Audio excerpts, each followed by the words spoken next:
Well, with that at January 7th in Pasadena, two teams will be battling for the Dr. Pepper Coaches Trophy. And speaking of coaches, our colleague Lisa Salters is standing by with Chip Kelly of Oregon. Lisa. Thanks, Brent. Chip, for people who may not have seen the Ducks since week 1, in what way has your team grown since then? You know, we played a bad day, and people have the bad days in their life, but we won't be defined by that one game. Our guys are going to go out and just play as hard as they can tonight. We'll see how it goes. Undefeated in the Pac-10. What did you tell your guys before they came out here in the locker room about what to stake tonight? I told them I loved them, and I was excited to see them play tonight. All right, thanks and good luck. Brent. Lisa, Oregon won the toss, but they have deferred, which means that Pete Carroll's offense will handle the ball first, and Rob Beard will kick it off for Oregon with C.J. Gable and Ronald Johnson back deep.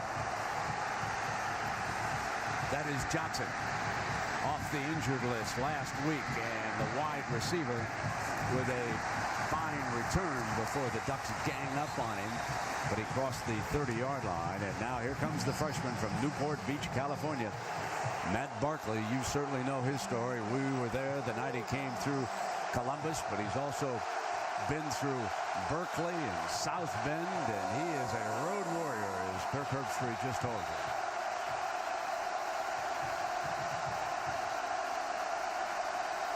A lot of folks expect the Trojans to saddle it up and see if they can pound away at Nick Aliota's defense here. Joe McKnight, the tailback, 3 down linemen, and now a late shift by the Duck defense. And McKnight doesn't get much out of that run as Javis Lewis, one of the safeties, up to make the stop, Herbie. Right now, I think SC comes into this game feeling that Joe McKnight, number 4, and also Alan Bradford, who had a big game last week, have to be the difference makers early on the road, set the tone, get physical with Oregon's front 7, and then that's where Damian Williams on the outside and Ronald Johnson can make big plays off a play-action pass. McKnight goes out as a receiver. That brings 230-pound Alan Bradford in as the tailback. Play fake. Quick hit to the outside, and McKnight. 3rd down coming up for the Trojans in their opening possession. And in case you haven't heard, Barkley's a little short-handed in the wide receiver spot tonight. 2 who did not make the trip, Trayvon Patterson and David Osbury. And Damian Williams has been slowed this week by a little problem with a muscle up his upper right leg, but he ran yesterday, jogged around, seems to be okay. But not to mention Anthony McCoy, maybe his top target in the last few weeks, the tight end, also didn't make the trip. So here is 3rd down and 4. A blitz and a penalty flag. Tyron Smith, the right tackle. False start. Offense. Number 56. 5-yard penalty. Remains 3rd down. Tukuafu was standing up and started his blitz, and that caused the guard to flinch.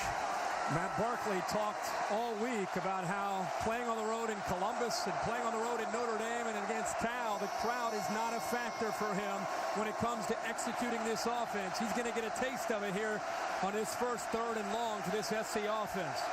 Stanley Havili doesn't start either because he's slowed by an injury.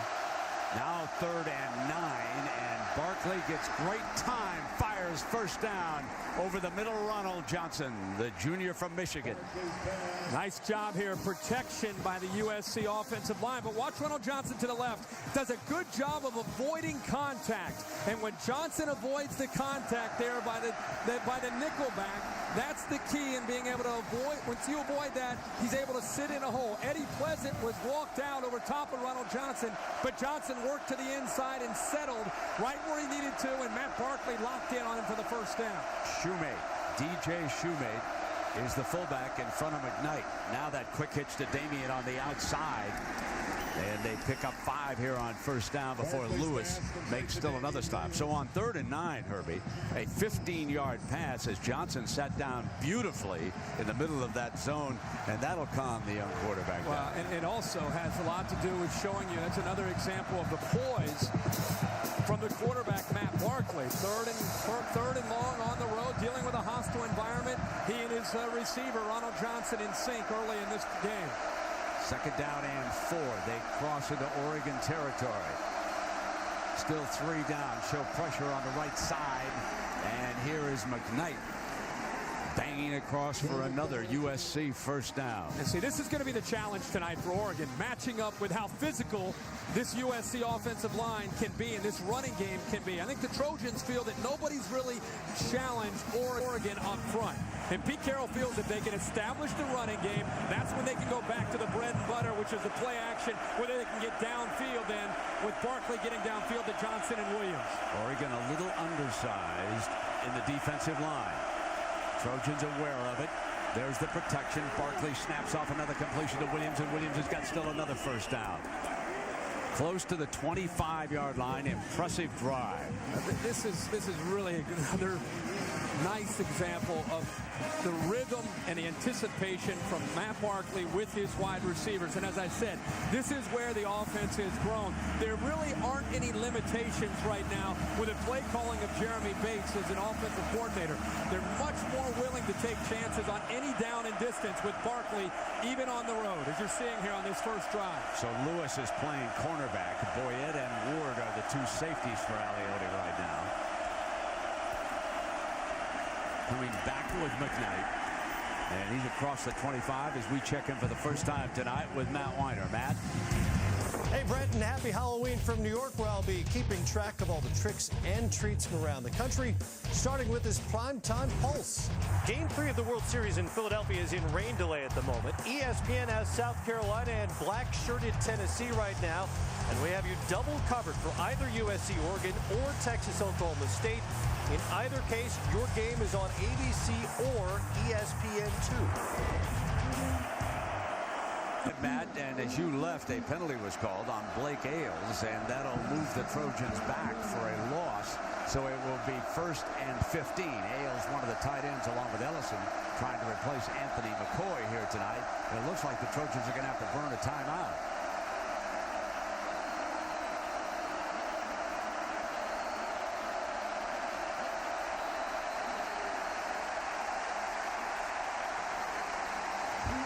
So there is your first timeout burned here as USC faces a 1st and 15 when we come back. Just underway in Eugene.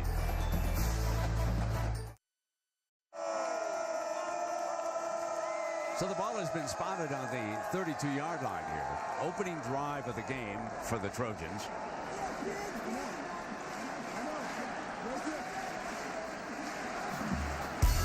Well, as we have told you, it has been fright night. The Beavers over in nearby Corvallis, 2006. Then here, Mark Sanchez in that start was upset. And then again in 2008. So the Northwest has not been kind to USC on its last 3 trips. And of course, earlier this season, Pete Carroll and USC upset a little further north up in Seattle by the Huskies of Washington.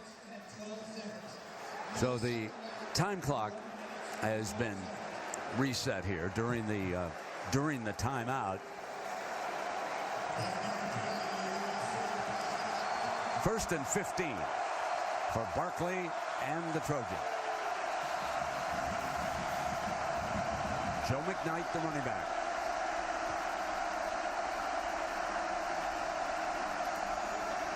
Play fake to McKnight, buys time, throws in underneath, and that is complete to Brandon Carswell, sophomore from California, his first catch of the night. A little bit of confusion here, not having McCoy. Watch the 2 tight ends, Ellison, 40, Ailes running into each other. Not having Anthony McCoy, who, as I said earlier in the broadcast, really is starting to warm up to become a target here for this offense and for the quarterback, Matt Barkley. But he's fortunate there that he did have an open man, and he finds Carswell, who's been working very hard in practice to get his chance to get out on the field. 2nd and 8. McKnight, gap on the right side, cut back for still another first down. And he barges down to the 10-yard line. This is a beautiful hole, well designed, a great call by Bates. A little draw here. Shoemate does a good job of sealing it. And right there, the safeties have got to do a good job tonight for Oregon's defense. If they want to stay in this game, they've got to be able to make open field tackles against McKnight and the more powerful Alan Bradford, number 21, when he comes into the game. He's in the game now, Herbie. Just came off the sideline. Damian Williams goes out to the right. Bradford in behind Shoemate. That's Ailes, 88. Here comes Bradford picking his way for a couple of yards before he's brought down.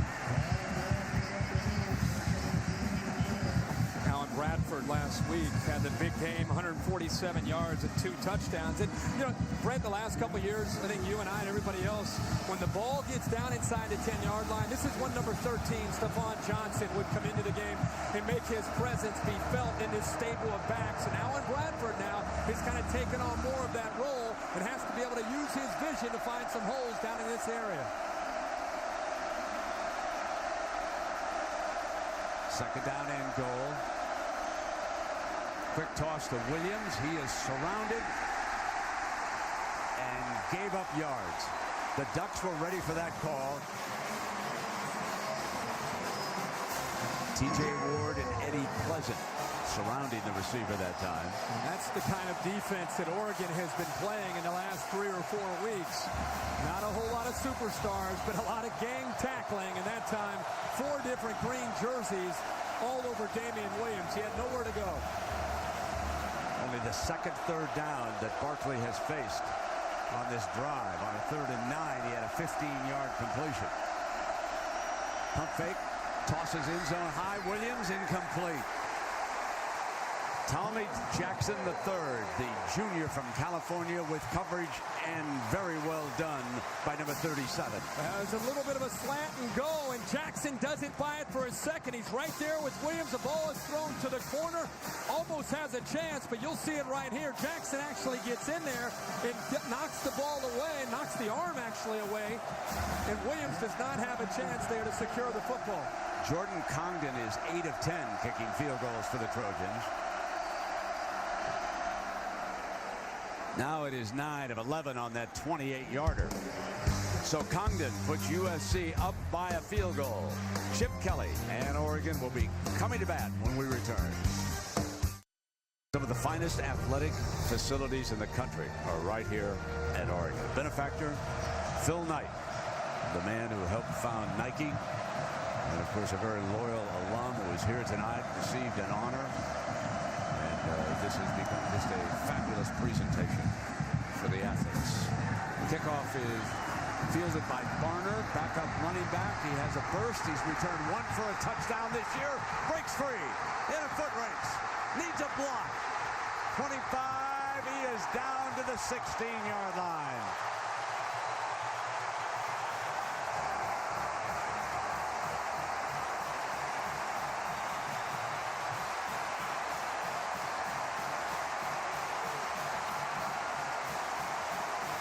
Well, Kenyon Barner has that ability. Every single time he touches the football, the freshman has a chance to make something happen. Look at that.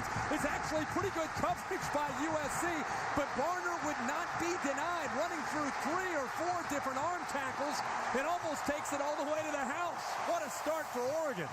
And Will Harris makes a tackle, but a 77-yard return. And Jeremiah Masoli and the Ducks could be in business. They'll open with Masoli alone, and now they bring it back next to him. That read option, Masoli with the first carry, and the Trojans were certainly ready for that. Big Everson Griffin. Jeremiah Masoli on that first zone read actually misread Everson Griffin, but he is right now playing as well as any quarterback in the country, engineering this spread attack. What Oregon wants to do is spread you out and has the versatility to run the zone read, but also a key tonight will be Masoli's ability to throw the ball. Michael James is the running back. And he's going to throw that pass incomplete. He zipped that one. Yeah. Tell you that. And DJ Davis, the junior from Denver, couldn't hang on, and suddenly it is 3rd and 9. So perhaps a little overly excited here as they come on the field after that great return. Yeah, anytime you see a 112-mile-an-hour fastball on your first throw, he's definitely a little bit excited. He needs, and that's where he's grown probably the most, developing a touch. He has such a quick release and a very, very strong arm. That time he had an open man, just had to take a little bit off of it there.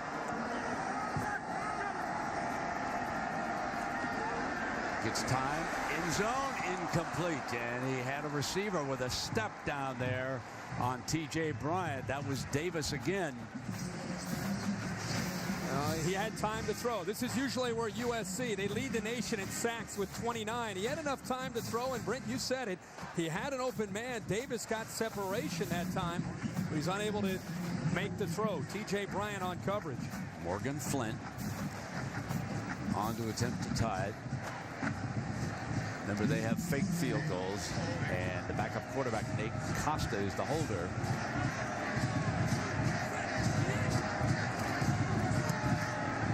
They will settle for the tie here in the early going after Kenyon Barner's 77-yard kickoff return.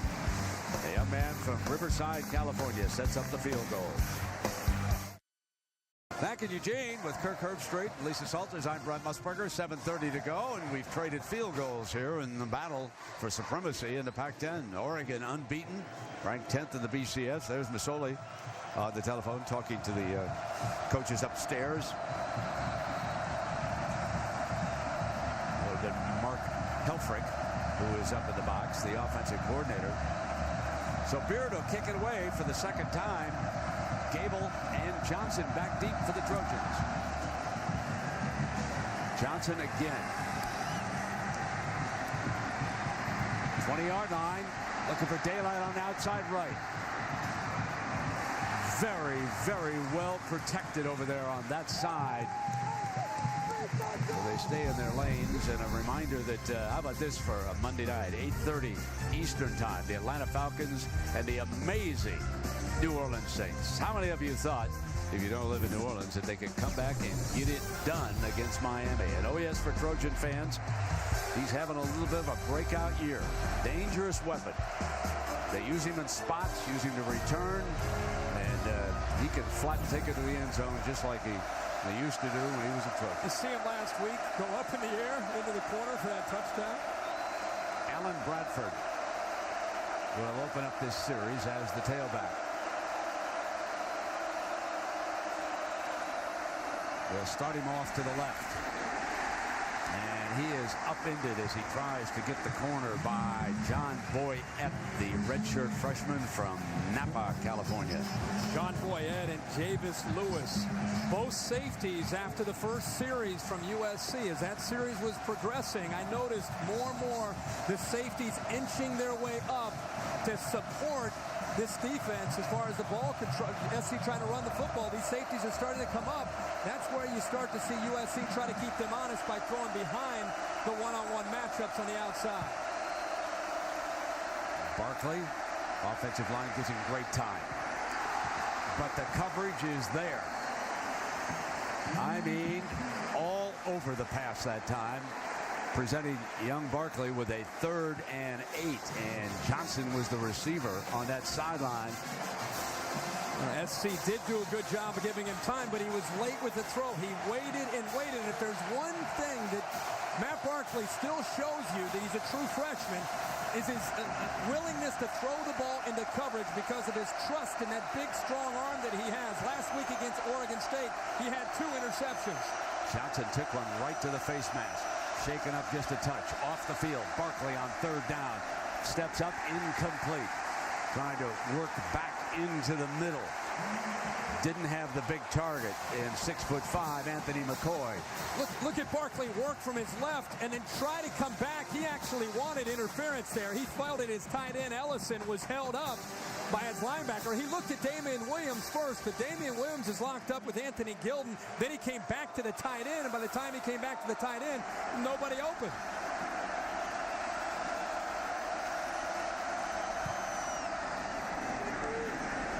So Hoffman's punt is fielded by Borner, and down he goes at the 20-yard line.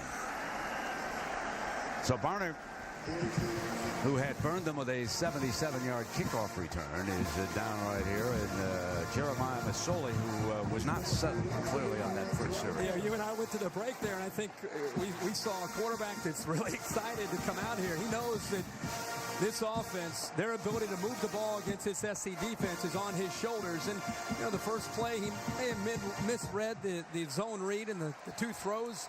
He definitely is excited, overthrew both of his intended targets. Both were open. See if he settles down here in this second series. Richard, freshman from Texarkana. Michael James is 21. He's the running back. And a gaping hole in the middle of the Trojan defense. Now, remember, Oregon State able to put a lot of yards on this defense last week. And on that quick tempo, James on a cutback. They like to pick up the tempo. Chip Kelly says, I like this offense to run as fast as I talk, and he can talk fast. This offense, again, they're going to spread you out, and they want to run the football. The only way you're going to see them really commit to throwing is if you start to commit 7 or 8 guys down inside the box area. That's when they'll start to throw the football. Now Barner will come in for this rep. Quick hit on the outside, soft on the corner, and they pick up 9 more. So Masoli, first completion of the night. Jameer Holland, the junior from California. This will be a bit of a cat and mouse game by Pete Carroll with his defense against Chip Kelly and his offense. It's all about how many defenders are in the box, which predicates and determines the call on the field. Masoli takes it back away from James. Can't gain much. And that's because Casey came up and made the tackle. One thing about this defensive line of the Trojans, they must tackle tonight in space. They know it, and already we have seen Casey here and Griffin earlier do just that. But now they face a 3rd and 1. Snap right back, and here comes Masoli for the first down. Close to midfield. They keep the tempo picked up. They keep the pressure on. And I like it. I think early in this game, you're trying to dictate the tempo, and you're trying to get this USC defense back on its heels. And I think this is a great time by Chip Kelly and Jeremiah Masoli to go with this style of offense. It's been pretty basic on the read option so far, involving just the one running back. And Masoli keeping it all away was too far away from James. There was so much separation. The defense knew what was coming, and Casey with an easy stop on that one. A much more intricate offense, but right now Chip is keeping it very bland. Masoli pretty fortunate just to hold on to that snap. Disrupted the timing with the zone read. Masoli did all he could just to get back to the line of scrimmage. Bad snaps in this offense can really derail you, and they have had several as the season unfolds. Now they're pounding back into the middle off that read option, and of course it's the defensive ends, Herbie, as you pointed out many a times, that Masoli is watching the containment on the outside before he decides to go inside with his running back, and this time it was James, of course, who come back on the field, or to keep it himself and get outside if they start to crash, which is what bothered Washington last week. On the outside, Holt's containment continued to crash, and Masoli would simply take it himself out there. 3rd down and 3. A fake to throw. Masoli steps away from trouble, does a beautiful job. Complete for a first down. What a great play by the quarterback. What great footwork by number 8. Masoli's ability to create tonight will be important, obviously, against this SC defense. They catch him off guard. He breaks containment right here. The patience to be able to look downfield, buying enough time. I thought he might run for the first down, but eventually he makes the throw. Nice job there by Masoli of buying the time and finding his receiver. David Paulson, a backup tight end, doesn't get as much acclaim as Ed Dixon, but number 42 can be a tough one. Now another soft corner. He hits it for a first down, and they are down to the 15-yard line. D.J. Davis, the junior from Denver, Colorado, has been his go-to man here. Nobody covering him. Well, they're not walking out the linebacker, Michael Morgan. And as I said, if you're not going to walk your linebacker out, then they're going to have to throw the football. We'll go back and look at that play. It's a great example of what Jeremiah Masoli's looking at. Cannot leave a slot man that wide open. Barner comes back in now as the running back. Gives it to him with that play fake. Picking up a couple. Take another look at this one, Herbie. See, going back to the previous play, here is Morgan. If he's not going to walk out and respect the ability to throw this bubble screen, Masoli's going to recognize that and throw it all day. There's nobody out there. So that's Morgan the adjustment Pete Carroll will make is walk his linebacker out to take that away. If he's not going to walk him out, you're going to see him continue to throw it. Once they cover it, then they can run the football. James, the running back, off the fake. Masoli rolling again, looking for a target downfield. Throws back across the middle. Touchdown. Now they're waving it off. Hold on. There's a penalty flag. It's like a legal man downfield to me, Brent. We had one official call a score, but there was a penalty flag. There was a lot of scrambling, so it would stand to reason that there was the eligible receiver downfield. Offense, number 69. 5-yard penalty. Replay, second down. Left tackle, both ran. Broke downfield. Let's watch. Well, you're going to see that he's able to buy some time here. Notice how USC is trying. Now they're walking out over the receivers. But this is something SC is going to have to be able to stop, and that's the containment of the quarterback. Masoli, by the time he throws it, he's got a receiver about 5 yards downfield. Not sure they identified the right man. Looked like Carson York, number 77. Yeah, exactly. It didn't seem to be Bo on that play. And now keeping it is Masoli. Breaks a tackle. Even though he's not very tall, he is very sturdy. Masoli weighs about 220. Grew up in Daly City, California. Went to San Mateo, California, and then to St. Louis High School, that renowned high school in Honolulu. He's a Samoan youngster. Then he went to City College of San Francisco, led the Rams to a national JC title. He is very sturdy. And here is number 8 coming off. He missed a game because of a knee injury. Going to flare it outside. And James crosses the 5-yard line. And they will have a first and goal. On 3rd and 6 in this offense, throwing this ball out to the flat. The most important thing, throw it in front of your running back so he can catch it in stride. And once James catches it in stride, he's got enough room there to make the defense miss and to be able to pick up a first down. A great throw there by Masoli, putting it in front of the Michael James. Against the Huskies, Masoli twice walked into the end zone on the zone read without anybody touching him. Keeps it again. Touchdown. Same play that he burned the Huskies with. The evening's first touchdown. Jeremiah Masoli, number 8. You may not have heard of him, but by the time this game is over, you are going to know about him. Jeremiah Masoli may be the most underrated quarterback in the Pac-10.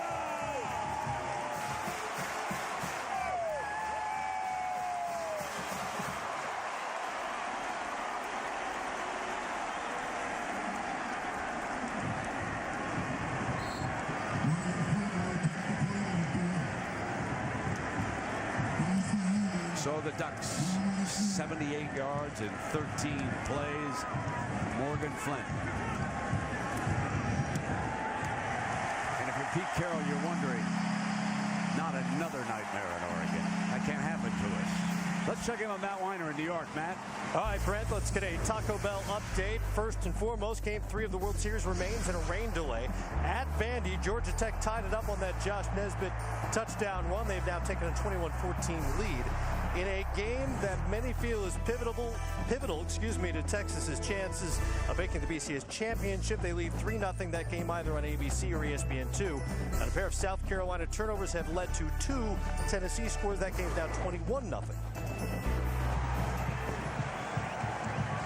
Paid a price. Leave a little blood on that forearm. Masoli will make the read right here on number 94.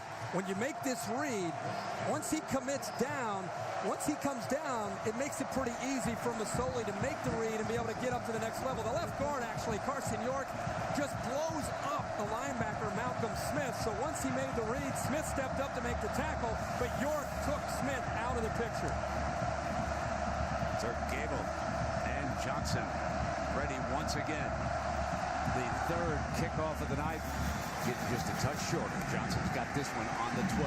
They try to keep him saddled to that sideline, and he is down at the 28-yard line. Well, there's a new place for you to get the latest on the teams you care about. Fans in Chicago, Boston, Dallas, Log on for local sports news, radio highlights, and updates. Go to ESPNChicago.com, for example. Find out the latest about the Bears. Here for the latest on the Trojans, young Matt Barkley, trailing for the first time tonight, 10-3. He'll have a first down at the 28-yard line.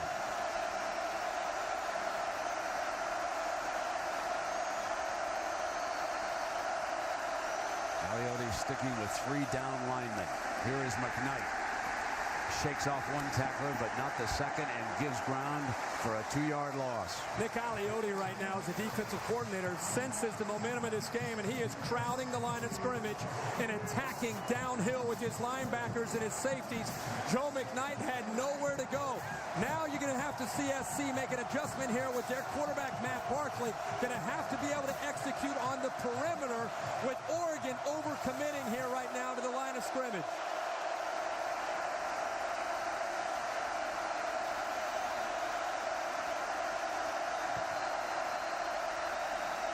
Second and 13. Play fake Barkley. A one-hopper.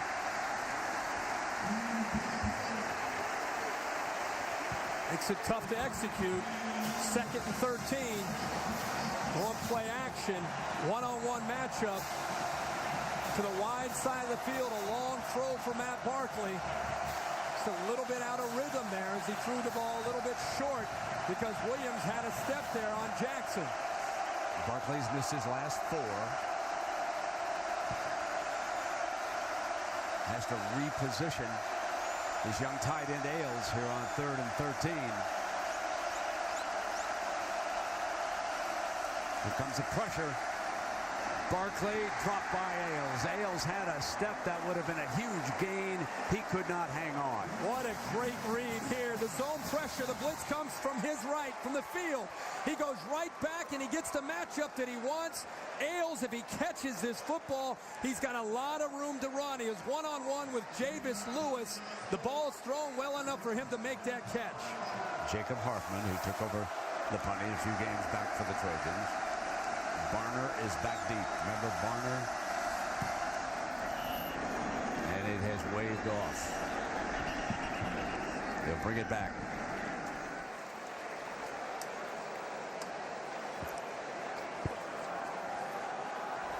Prior to the snap, timeout. Oregon, their first charge timeout of the half.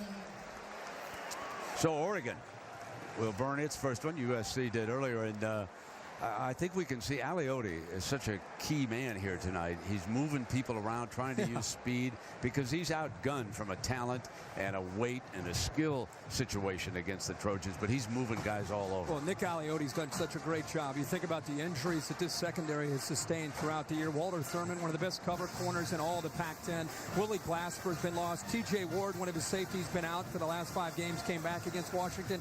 Somehow, some way, he's just been moving parts. This wasn't a real experienced defense to begin with when this season started, but you know what they have? They got a little mojo. They've got confidence right now, and coming into this game, as you said, against a more talented USC offense, you wondered how would they match up, and it's very early, but there's Nick Aliotti to our right there, and he's done such a masterful job this entire season of mixing and matching when to bring pressure, when to sit back, and there's a look at Walter Thurman, their leader, really the anchor of this secondary. He's lost for the year with the torn ACL. But so far, first quarter, they've done a great job. So Hartman back to punt again.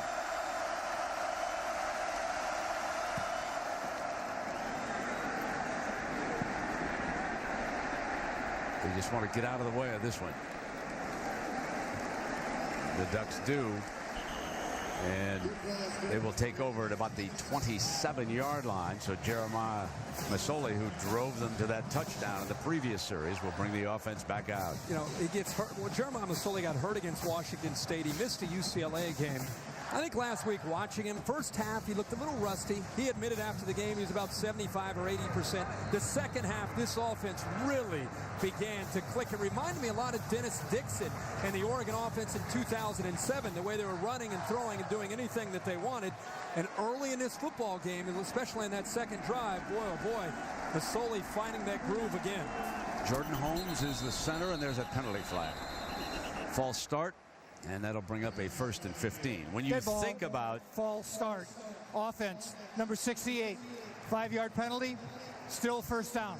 that's C.E. Kaiser, the right tackle. When you think about this offense and that man right there, Chip Kelly, who was the head coach at New Hampshire, got a phone call from Mike Bellotti. Mike said, I got a spot open out here on the staff as the offensive coordinator. Would you be interested?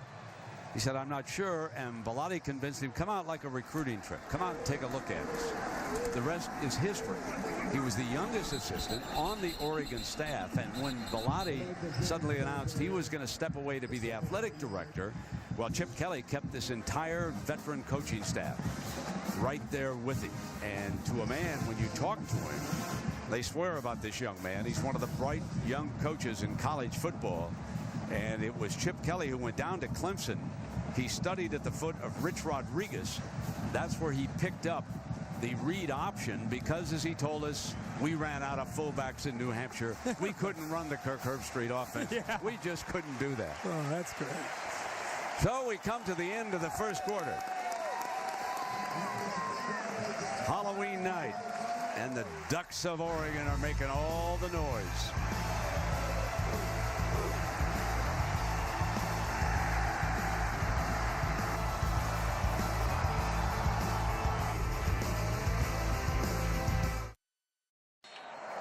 Ready to start the second quarter. Young Matt Barkley and the Trojans trailing 10-3 here in Eugene, Oregon. Sellout crowd, 54,000 in Autzen. This is the quietest it's been. 78 yards Masoli drove them in that last drive, pitching it out here to young James.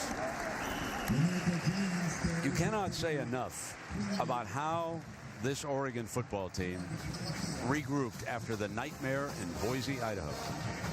Did any of us expect after that night that this man could bring this team back together after he lost the football game and then lost his ace running back because of that post-game punch by LeGarrette Blount? 3rd down and 9. And yet here they are, unbeaten since then, sitting atop the Pac-10 at 4-0.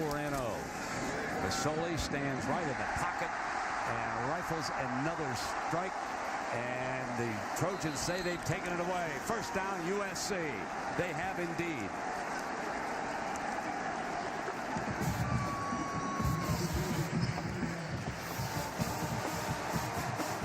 This is Jeff Mayo. Yeah, Mayo already picked up the first down. The ball comes out. Great effort by USC's defense there. Malcolm Smith right in the middle of this, trying to get that ball loose. Josh Pinkard rather, also right there, but it was Smith who turned it loose. The ball's right there. They're fighting for it. Mayo actually has his hands on it, and Will Harris took it away.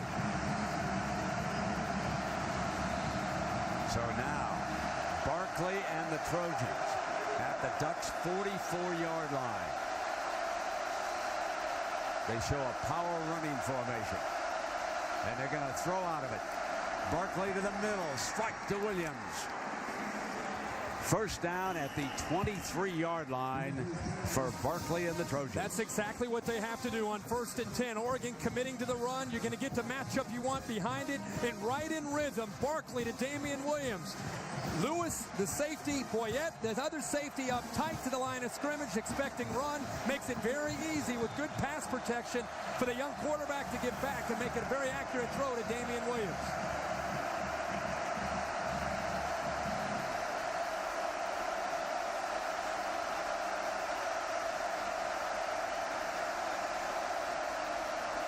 Quick strike to the outside. And again, they were a little bit soft, so they come back to Carswell the second time tonight. Lewis makes the stop. Carswell, a good story as well. Just a player that's been down as far as you look at the depth chart. You've had Ronald Johnson with injuries. David Osbury is out. Damian Williams has been the mainstay. But because of the way Brandon Carswell has worked in practice, Johnny Morton felt that, you know what, you're going to work like that in practice. The way we compete, you've earned the right to get a chance to get out there and play. Oh, the right tackle flinched. That'll cost him 5 yards. Dead ball, false start, offense, number 40. That was the tight end, Ellison. So let me correct that. They had a wing tight end outside him, lined up with Ellison, Power on the right side, and it was Ellison who flinched. That is the third false start in the teeth of this crowd by USC tonight. So we've got a 2nd and 9 with Oregon unbeaten in the Pac-10, leading USC 10-3. The Ducks drove 78 yards for their only touchdown. Right now, after the turnover on 2nd and 9, Barkley has great time. But this is well short of the first down. Ailes with his first catch of the evening as the Trojans are without tight end Anthony McCoy, wide receivers Trayvon Patterson and David Osbury. I think McCoy not being in this lineup right now is really affecting this attack from USC. He, along with Williams on one side, Ronald Johnson on the other, McCoy really had not only an ability to make a defense pay for it, paying too much attention to the outside, but also an experience factor that right now is missing. 3rd down and 7. Williams on a quick slant for the first down and goal at the 5-yard line. Another great throw here by Barkley, but I love the catch by Damian Williams. Ball is thrown well before he makes his break. Good anticipation, but watch the hands. That's exactly how you want to catch a football. Away from your body, using his hands. The savvy Damian Williams with a big catch. McKnight in behind DJ Shoemate, who has been the fullback so far here tonight. McKnight picks his way to about the 3-yard line before Mean Green pushes him back. Paysinger was in there, and fine weak side linebacker Spencer Paysinger from Los Angeles. Continue to say that the injury to Stephon Johnson affects this SC offense in this area. You almost feel like they have a better odds at throwing the football when they get inside the 5 and inside the 10-yard line without Stephon Johnson in there.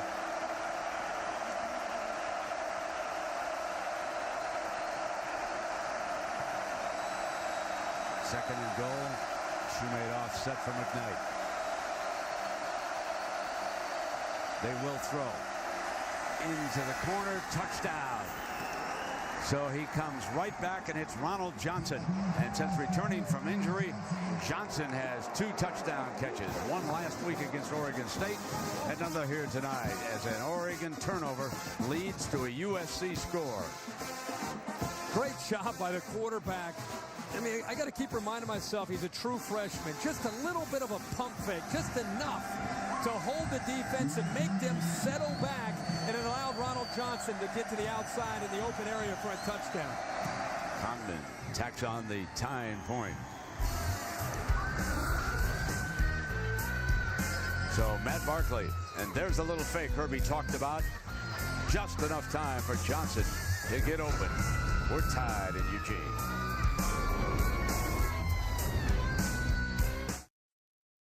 Buffalo Wild Wings presents the top 30 plays of the last 30 years. 16 in a late season battle of undefeated teams. Number 1 ranked Florida State lined up for a game-winning field goal against number 2 ranked Miami. This could be for a national championship. It's up. Missed it to the right. How close was that, huh? Follow the top 30 countdown all season long. Brought to you by Buffalo Wild Wings. And wouldn't you know it, they did it all over again the next year. Wide right 2. So see play number 15 revealed next Saturday at 3:30 p.m. Eastern. As this time it is the Trojans kicking off short. Embry steps up and brings it back for the Ducks, and this will be good field position. Back to the Trojan score. Just a little thing here, but watch the pump fake right there by Barkley. Notice how it freezes both defenders out here to the outside, and it allows his receiver to get to the outside and Ronald Johnson. It's a little thing, but in the college game, you don't see a lot of veteran quarterbacks, let alone a true freshman, doing just a little thing like that to buy enough time. Johnson gets to the outside for a touchdown. You might see Peyton Manning do it every single snap in the NFL game, but it's pretty impressive to see Barkley do that. That was Johnson on the phone for you. Thanks for the props. Yeah. Okay, here comes Masoli. Complete on 1st and 10. And very close to a first down, 2 and A. The man they call LT Number 80 just got the first down. Good effort there. Yep, 2-A is a receiver that Chip Kelly feels can really do some good things for this offense. Only had 8 catches coming into this game tonight, but they feel because of his size at 6'5" and his quickness, he could be a great weapon tonight. Meanwhile, Texas shutting out Oklahoma State. 10-0 is the count there. There on the read is James, and James breaks free. 30, 25, 20, and finally run out of bounds by Taylor Mays. How did he break free? It looked like Michael James was going down, but he can whip you. 32 yards, Herbie. He never stops on the play. He never gives up, and USC's young linebackers in there did not do a good job of wrapping up the quickness and the burst there from the Michael James. And quickly from the 12-yard line, they come right back with him. Picks his way, seam stop, keep going, another first down. Back to back. Fine runs by Michael James. You love to see a running back run with such determination. In these last 2 plays, we're seeing that from James. Again, he's kind of bottled up here, but he does not give up on a play, and he carries Kevin Thomas, the corner, for about 10 yards. They say he is a workhorse in practice. Never takes a rep off. Always wants to be out there working to become a better player. And Varner replaces him right now. Check that, it's Crenshaw's first carry, and he is stopped short of the goal line. They go to Andre Crenshaw, the senior, and Gallipo makes the stop for the Trojans, the middle linebacker. There's number 54, battled injuries throughout his Trojan career. Remember, Jeremiah Masoli also has the ability to keep the ball. He did that for their touchdown.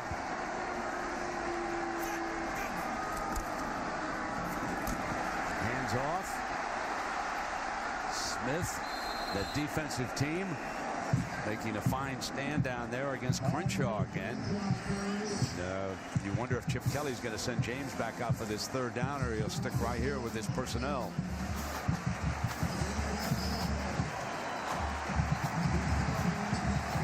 Whatever number 5 is on the wristband, here it comes. You got a quarterback who has the running ability of a fullback down inside this area.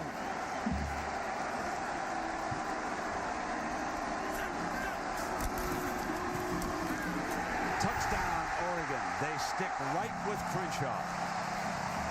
3 straight runs, and just like that, the Ducks regain the lead here.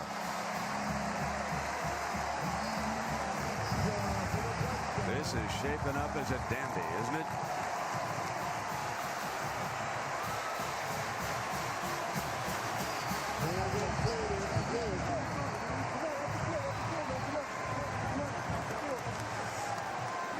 A year ago, we were in Lubbock, Texas, watching one of the games of the year. Texas Tech upsetting Texas. Michael Crabtree's touchdown in the closing seconds. Here tonight, a home underdog. The Oregon Ducks have struck for their 2nd touchdown, and they lead the 5th-ranked team in the nation, USC, by a touchdown.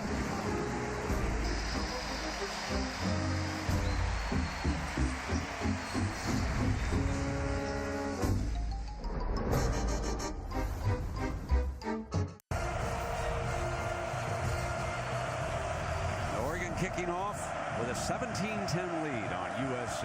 8:39 left here in the first half from Eugene, Oregon. Back to the 5-yard line. Here comes Johnson again. 29-yard line. And Herbie, let's take a look at the Pacific Life game summary. What about the early numbers? Well, right now, I think it's pretty even, with the exception of Oregon taking that last drive on the back of Michael James, putting up a few more numbers. One thing that does not show up there is SC able to get that turnover and turn it into 7 points to put them at least in position here, only down a touchdown. But Oregon has had their way in this football game, playing very well, especially with Masoli in the offense.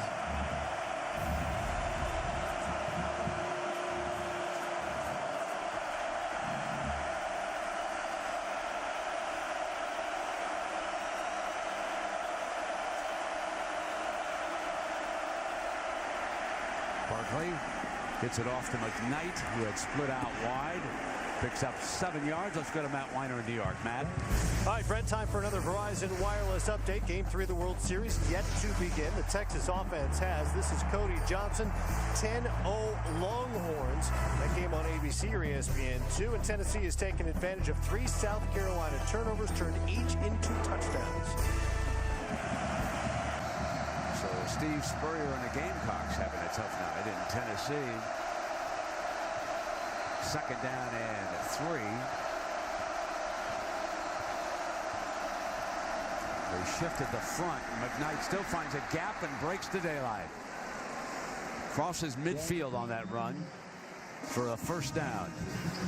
Oregon's bringing pressure here, bringing linebackers and safeties, and it's going to be hit or miss when you're going up against an offensive line like this. In the back with the vision of McKnight, you can see when you bring everybody up, if you don't stop him at the line of scrimmage, there's nobody back left to stop Joe McKnight. They were very fortunate that time. What a great cutback by Joe McKnight. They were able to slow him down just enough before he took that to the end zone. DJ Shoemate, the fullback, threw a fine block on that play.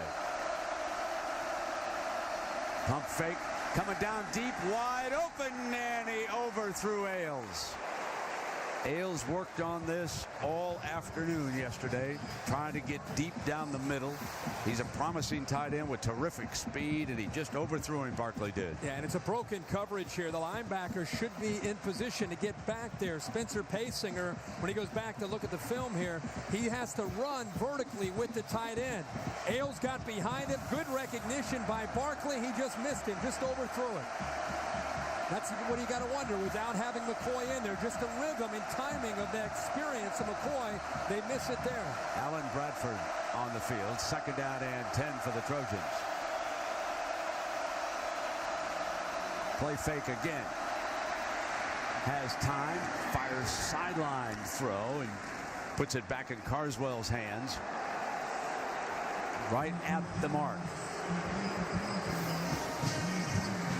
Matt Barkley shows you how he reads the whole field here, Brent. He's looking to his right.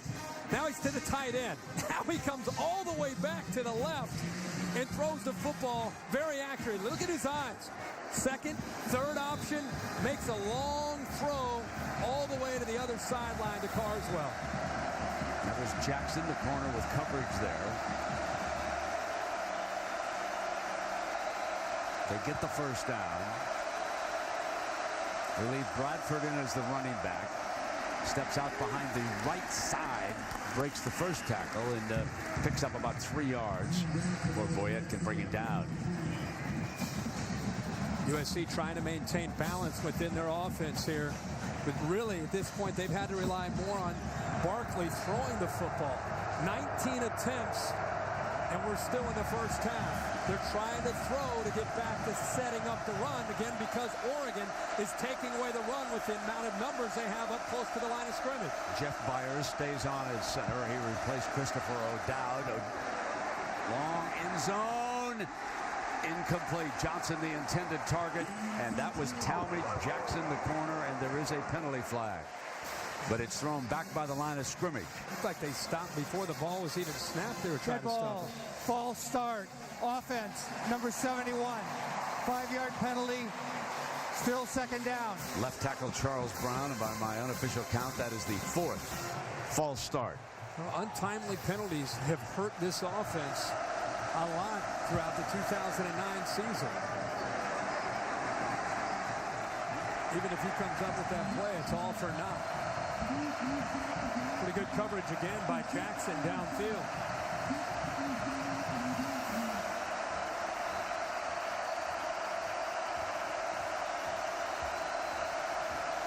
Now the line judge is coming over with the referee. They want to get straight here.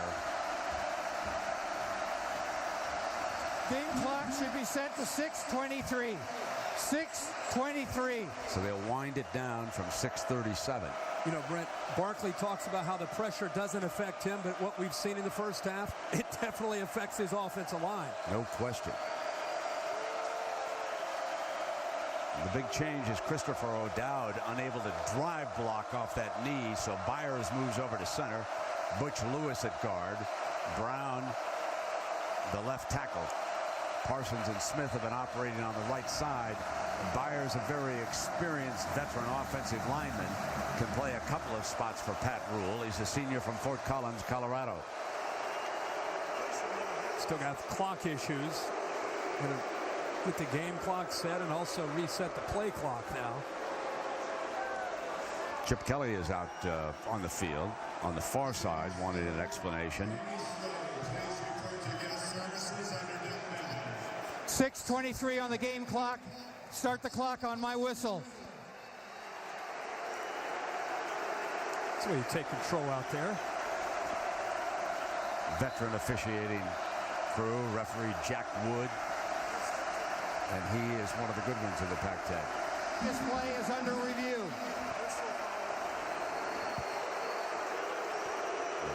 Now, Chip says you got to review that for what? Is it the spot? What's the situation here? Got to be the clock or the spot because it was a penalty. It was penalty on USC.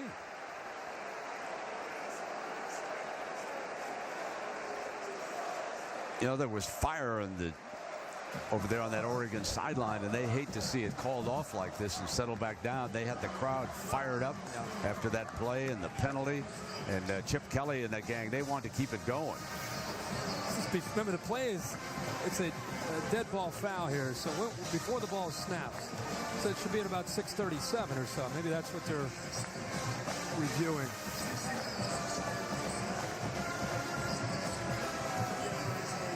As a result of review, the game clock should be set to 6:38, and the clock will start on the ready for play. You're right. That's why Chip Kelly's no question so upset. His defense, his stadium, they're alive.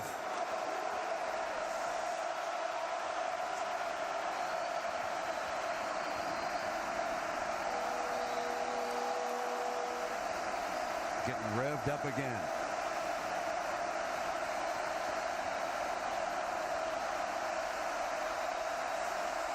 McKnight, the Trojan running back. On the toss. Shoemate gets the outside man, but slipping through is Boyette. And the safety, the redshirt freshman from Napa, comes up with another big hit. Boyette and Lewis are very, very active with this defense right now. And Joe McKnight's got good quickness. You got a big tackle pulling around to try to help out in Charles Brown.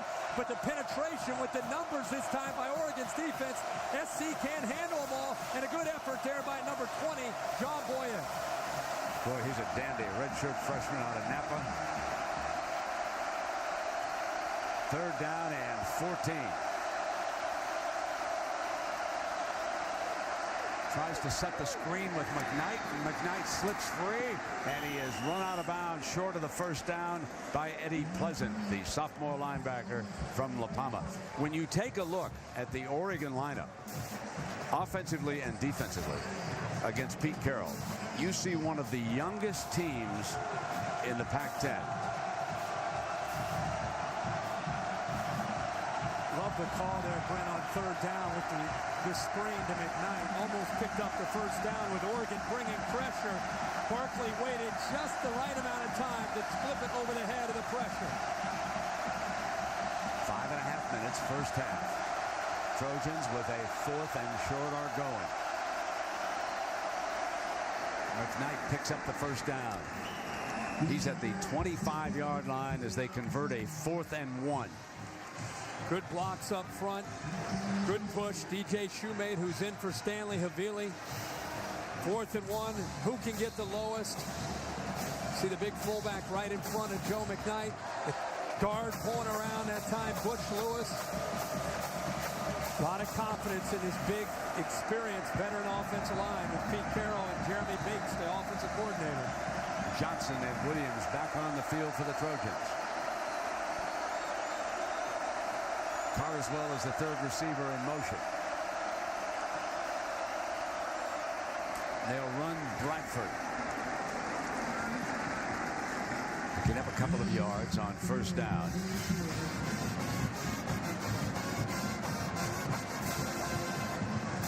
Actually, he got more than that. You got all of 4 yards, and so it is 2nd and 6.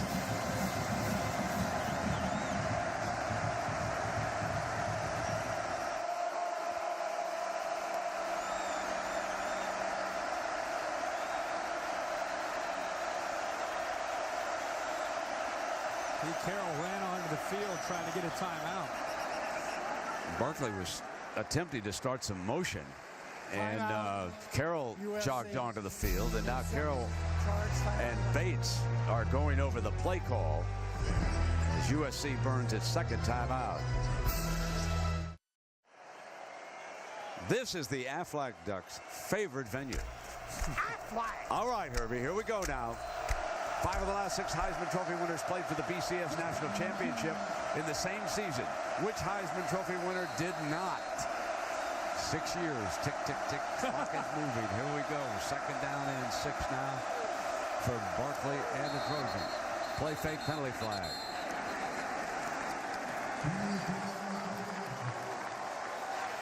Dead ball, false start, offense, number 56. 5-yard penalty, still 2nd down. Okay, time's up, Herbie. You got a guess? Man, I was going to say, I don't know. Jason White? Here it is, lad. Jason played in the championship game, but here's the one who did not. Oh, Tim Tebow. That's right. That's right. Oklahoma and LSU in the championship. His best individual year. The Gators were kind of a rebuilding year after winning the national title in 06. 2nd down and 11.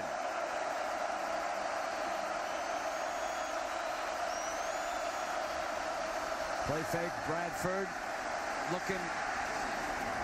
A beautiful throw. He had to wait for his receiver to get open. And he did a great job with Damian Williams over there. Barkley had time, and he was just waiting for him to break on him. They got a flag down, Brent, on the other side of the field towards the Oregon side of the field, and it came in a little bit late.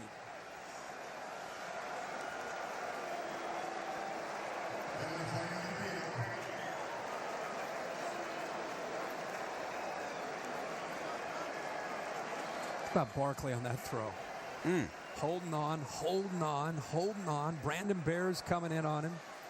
He gets it off.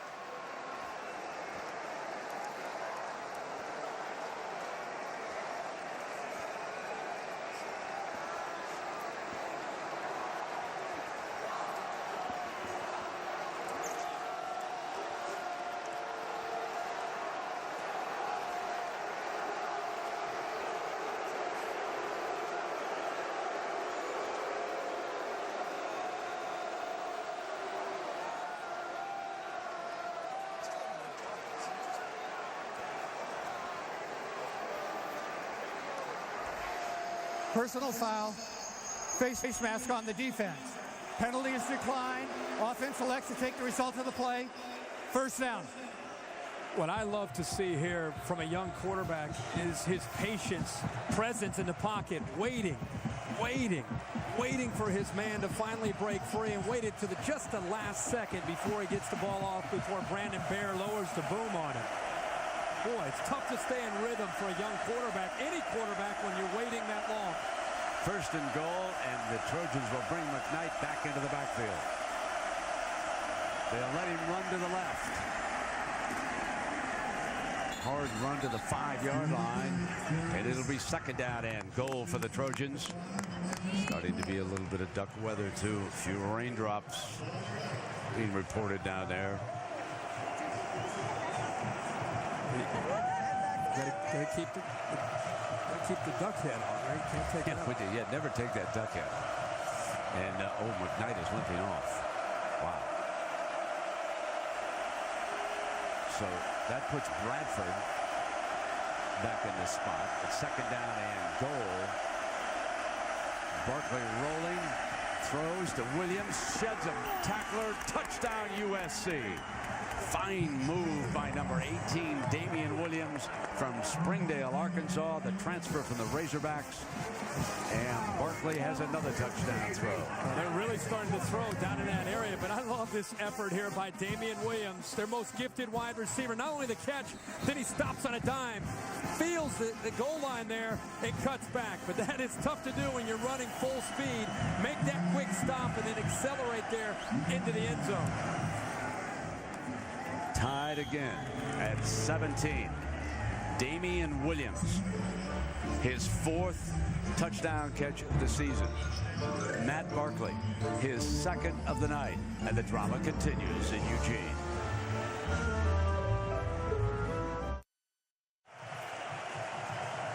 Coming up on Tuesday at 8/7 Central, they arrive. They will bring hope. They will bring peace. They will change our world forever. ABC's new series premiere, V. Tuesday, November 3rd, 8/7 Central on ABC. Sounds like a kind of Halloween show to me. Ducks are back now, scored and tied at 17. We've got 3:17 left here in the first half.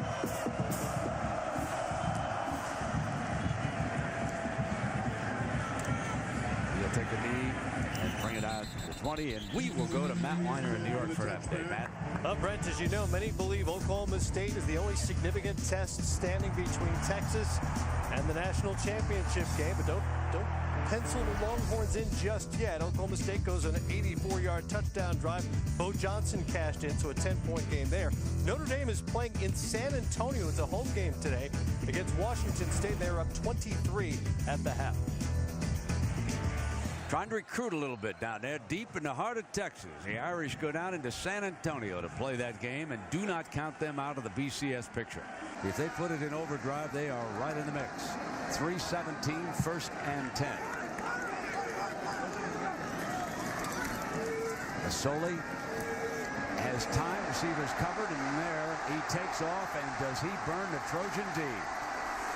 Looked like he was going out of bounds, and he just kept coming for more, all the way to the 31-yard line as the rain starts to come down. 49 yards on the run. Masoli knew coming into this game his ability to create when things were covered would be a key tonight. Good job of showing patience. He waits for things to open up, and then you can see that gives you an idea what kind of burst he has when he gets out into the open field. He's not looking to run and get out of bounds.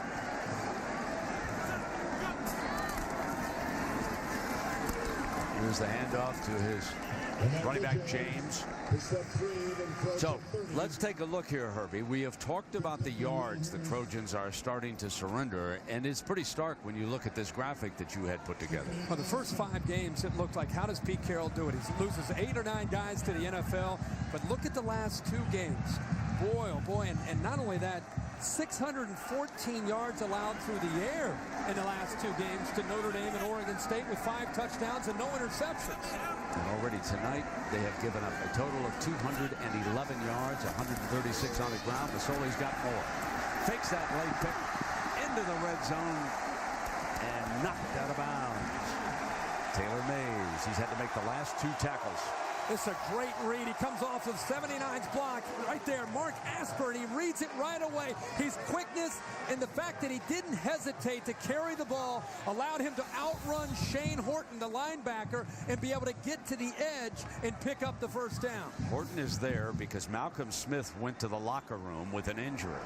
So they're without, the Trojans are, without one of their starting outside linebackers. Rain coming down just a little bit harder now. Play fake by Masoli. Looking down middle. Touchdown. Back of the end zone. And the Ducks regain the lead on a fine scoring strike to Jameer Holland.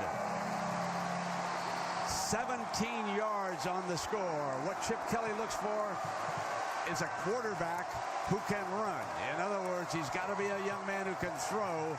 And throw he did right there.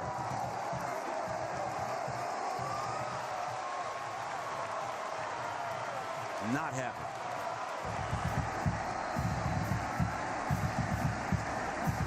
Flynn tacks up the point.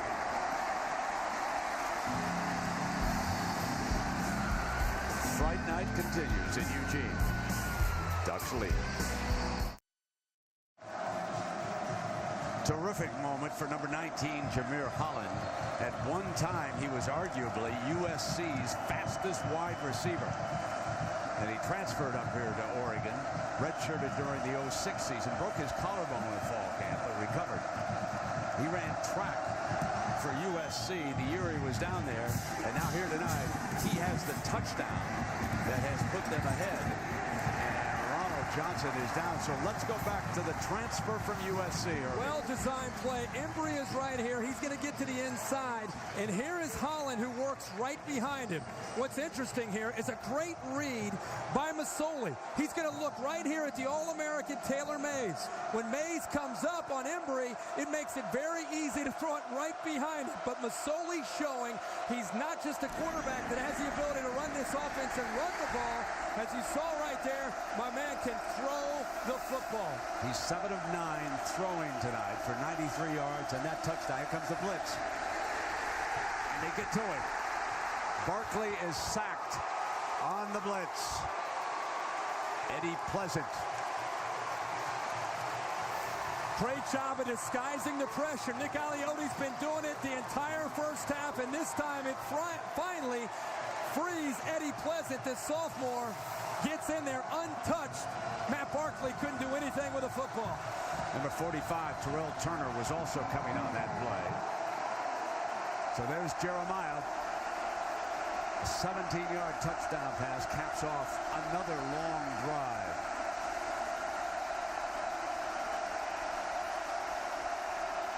Second down and 15. Here's McKnight, left side. Got a couple, and Chip Kelly's trying to help the official down there. He got out of bounds is what he's yelling. He's thinking about getting the ball back. 2 timeouts left. Joe McKnight, by going out of bounds, allows Chip Kelly to save a timeout. And if USC doesn't pick up a first down here, Kelly still has the timeouts to work with and an offense right now that is in rhythm, and he's thinking about trying to get more points before the half. So here it is, that 3rd and 13. Bryce Butler, one of the wide receivers against Kelly's Ducks.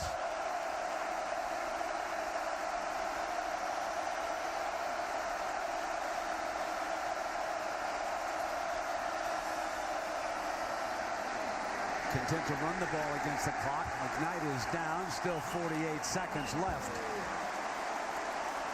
Before Joe McKnight even fell to the ground, Chip Kelly was out on the field yelling for his timeout.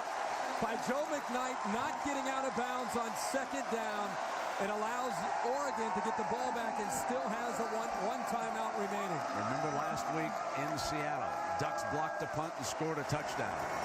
That is the 3rd USC 3-and-out against Aliotti's quick striking defense.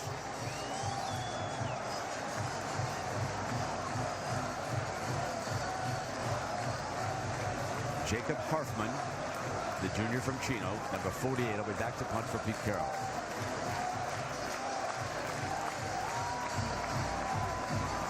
This game's going back and forth. What a ball game here in the first half alone.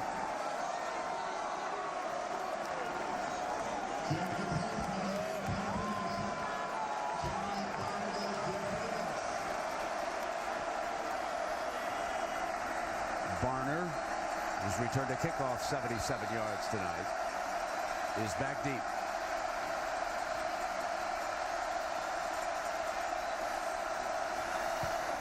They want the return. Barner from the 31, and he is down at the 30-yard line. And we want to remind everybody the chase for the NASCAR Sprint Cup continues tomorrow with the Amp Energy 500 at Talladega. Coverage begins at noon Eastern on ABC with the NASCAR Countdown. So Jimmy Johnson closing in on a remarkable 4-peat. Rain interrupted the practice running. Johnson will be on the pole at Talladega tomorrow.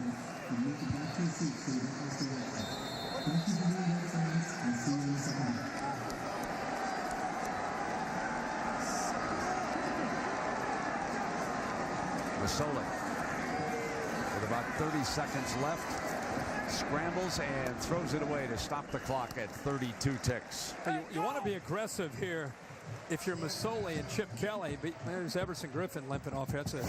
Keep a close eye on that. The injury list is really mounting. Stacking up. Smith went to the locker room. Coming into the game, it was already mounting for USC. He's there. He just went right off the initial burst there, off the line of scrimmage. But what I was saying about Masoli, as much as they want to be aggressive with 30 seconds, one timeout, still have to be careful. 2nd down and 10. Breaks contain, incomplete. Threw a little bit behind his target that time. So 25 seconds left on a 3rd and 10. Still have a 7-point lead. There's Griffin. Looks like he's having a tape job over there on the left ankle.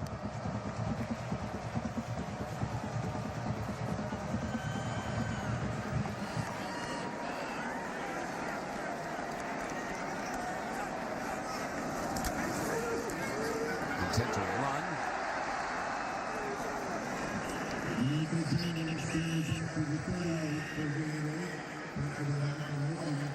Pete Carroll's going to use his last timeout.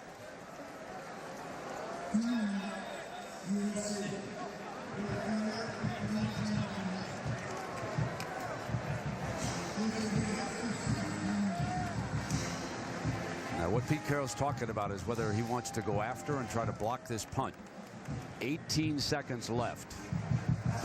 And Griffin limping back toward the Trojan locker room.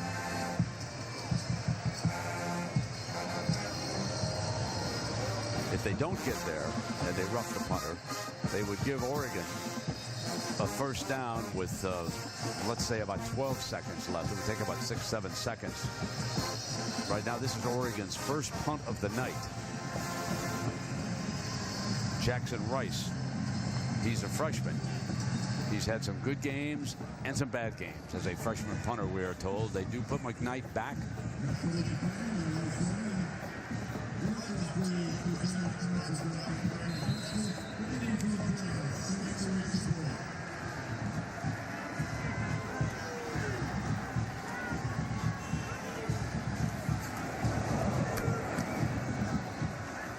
Gets it off. And it takes a duck hop. Inside the 10-yard line. That's a 54-yard good hop punt.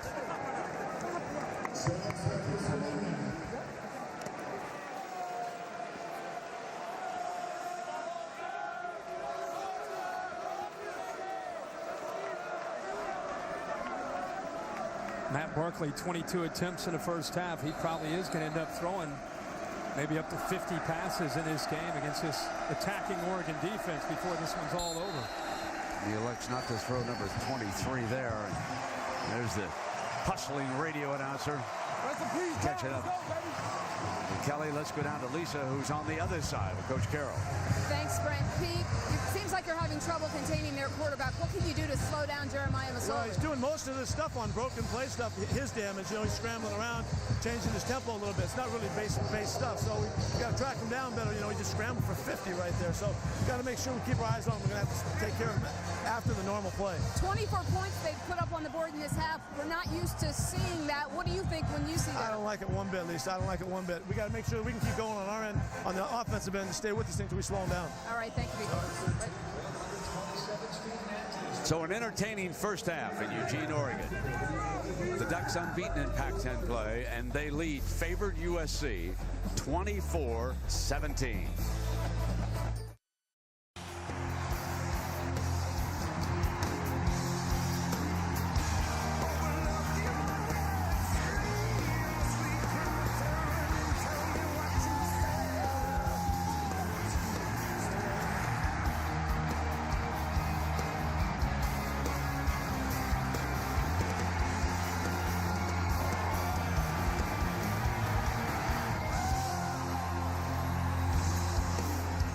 We welcome you back to Saturday Night Football on ABC, presented by Southwest Airlines. And Herbie, our playbook would certainly show a lot of number 8, Jeremiah Masoli. Well, what a great half for both these quarterbacks. Matt Barkley has thrown the football quite a bit, got into rhythm early, 22 attempts.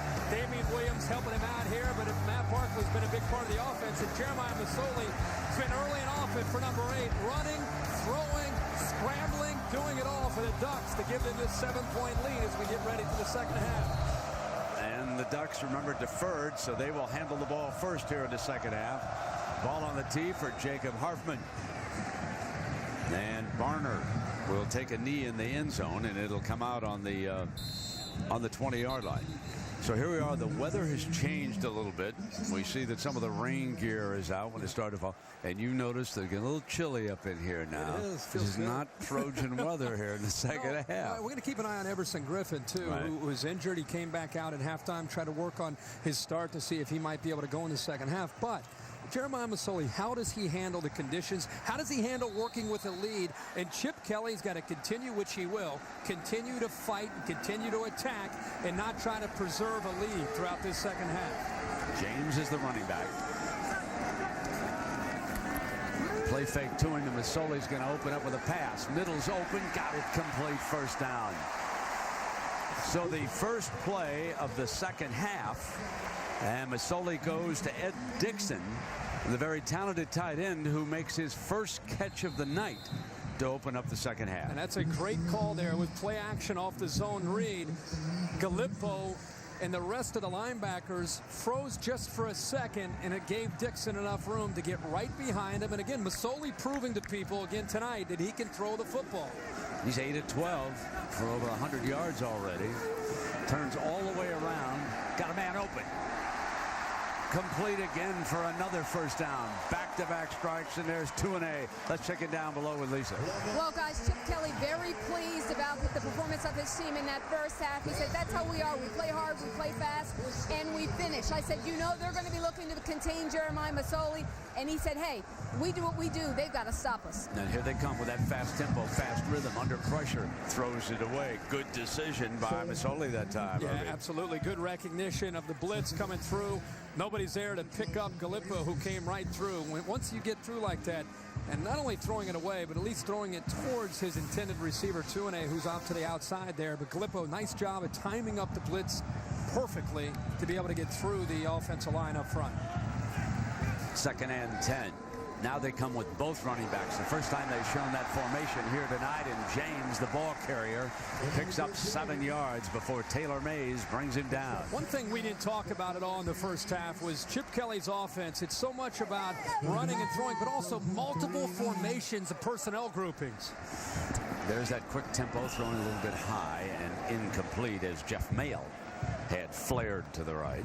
Chip Kelly does such a good job of keeping defenses off balance because he mixes up his looks, and he gives a defense so much to look at that it confuses them and slows them down, yet they're running the same plays just from multiple looks. That time, Masoli, in the hurry-up offense, actually hurried up his throw and his delivery, and the ball sailed on him. Now this is 4th down with Big Everson Griffin back out on the field. This is 4th and 3, and they're going. They throw a bubble screen for a first down. DJ Davis, the receiver, the linesman marking it, and if the yellow line is on target, they'll move the chains for another first down. Well, this is where they can attack in different areas. The timing of this play is so important. You can see right there, Casey does a good job of chasing the play from the backside, but he actually pushed Davis forward and across the first down marker. At least it appears from up here. Now they're going to bring the chains completely across, and it does appear to be a first down from up here. But we should point out in this remodeled Autzen Stadium, a little bit higher than we used to be in the broadcast booth. We used to come up here and cover Dan Fouts games. Has it been that long ago when Foutsy was lighting up secondaries? You were here breaking down Dan Fouts. Dan Fouts, Bobby Moore, and those guys. And of course, Dan Fouts received an honor this week. 2009 Davy O'Brien Legends Award recipient. And fellas like Fouts put the show on the road up here in Eugene. And this is one of the great stops now along the college football trail. Oh, it's great. Did you have a good crowd at 5 o'clock in the morning? What were you doing at 5 in the morning when we were all there? I had a cup of coffee watching you. Yeah, I bet. First down and 10 now. Comes the blitz off the corner. And the line judge got movement and the from referee. Oregon. We got movement here. Yeah, I think they were Dead ball, false the blitz. start. Offense number 81, 5-yard penalty, still first down. KAI. As we take a look at the Pacific Life game summary and what jumps out here. Well, the two quarterbacks have had to carry the load right now. And I know at the bottom, you love that one. Knocked down every week. We like to see which quarterbacks can withstand the pressure. And here's Masoli looking downfield. Receivers are covered this time, and he will throw it away. It's one of the first times that we've seen USC's defense have great coverage and not allow Masoli room to wiggle, room to run. So Pete Carroll that time, and remember, Pete Carroll has built a reputation on second half adjustments, yet in the last couple games, that's not been the case against Notre Dame and Oregon State, where they had big leads in the fourth quarter, and they've had to hold on for dear life. Let's see if they do a better job tonight of their adjustments. Second down and 15. In underneath, first down. Came back on second and 15, hit Jeff Mayle, the junior from California, for the first down, and the chains move. Well, this is a gutsy throw right here by Masoli, who's using his eyes the entire time to bait the USC defense to the outside, knowing that he had Mayle working back to the inside. It's a risky throw, but Masoli timed it up well. Play fake by Masoli, back down the middle, almost 6. Mayle couldn't quite hang on as he crossed the goal line. Kevin Thomas, the corner, with coverage number 15. So many slow developing pass plays. This time it is a quick hitter, and if Kevin Thomas doesn't get back there to defend it, Mayle did a good job of sneaking behind the linebackers, and again, an area that's been a trouble spot, the linebackers trying to cover the seam route. Second and 10, Masoli checks over to the sideline with Kelly. Adjusts the formation. So they have driven 58 yards, and this is an option look. Late pitch, James coming down the sideline. There's a penalty flag. After James was bounced out of bounds, the penalty flag came flying on that far side.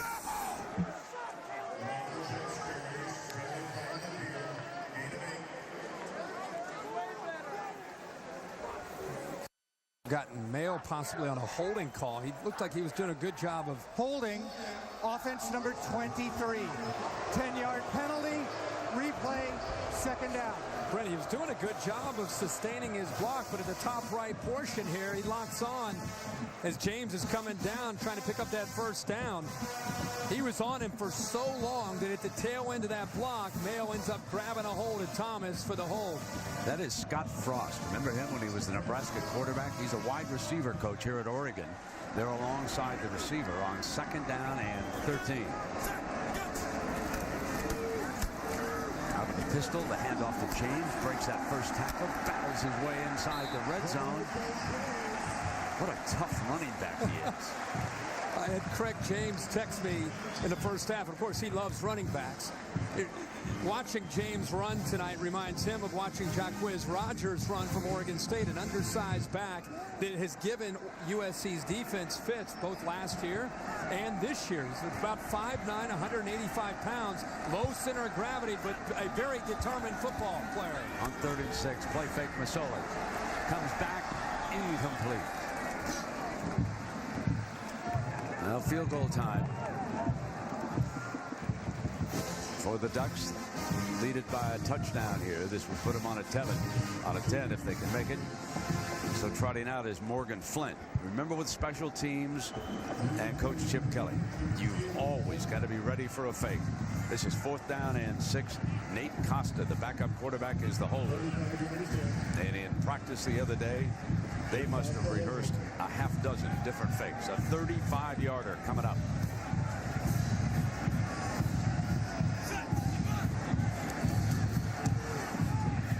Wants it on the 10. He's got it.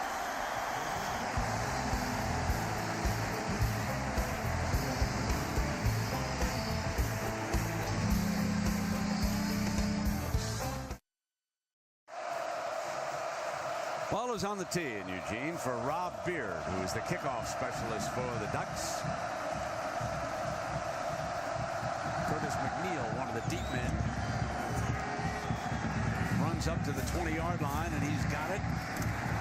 And he's down at the 32-yard line. So a reminder, the chase for the NASCAR Sprint Cup continues tomorrow from one of our favorite tracks, Talladega in Alabama.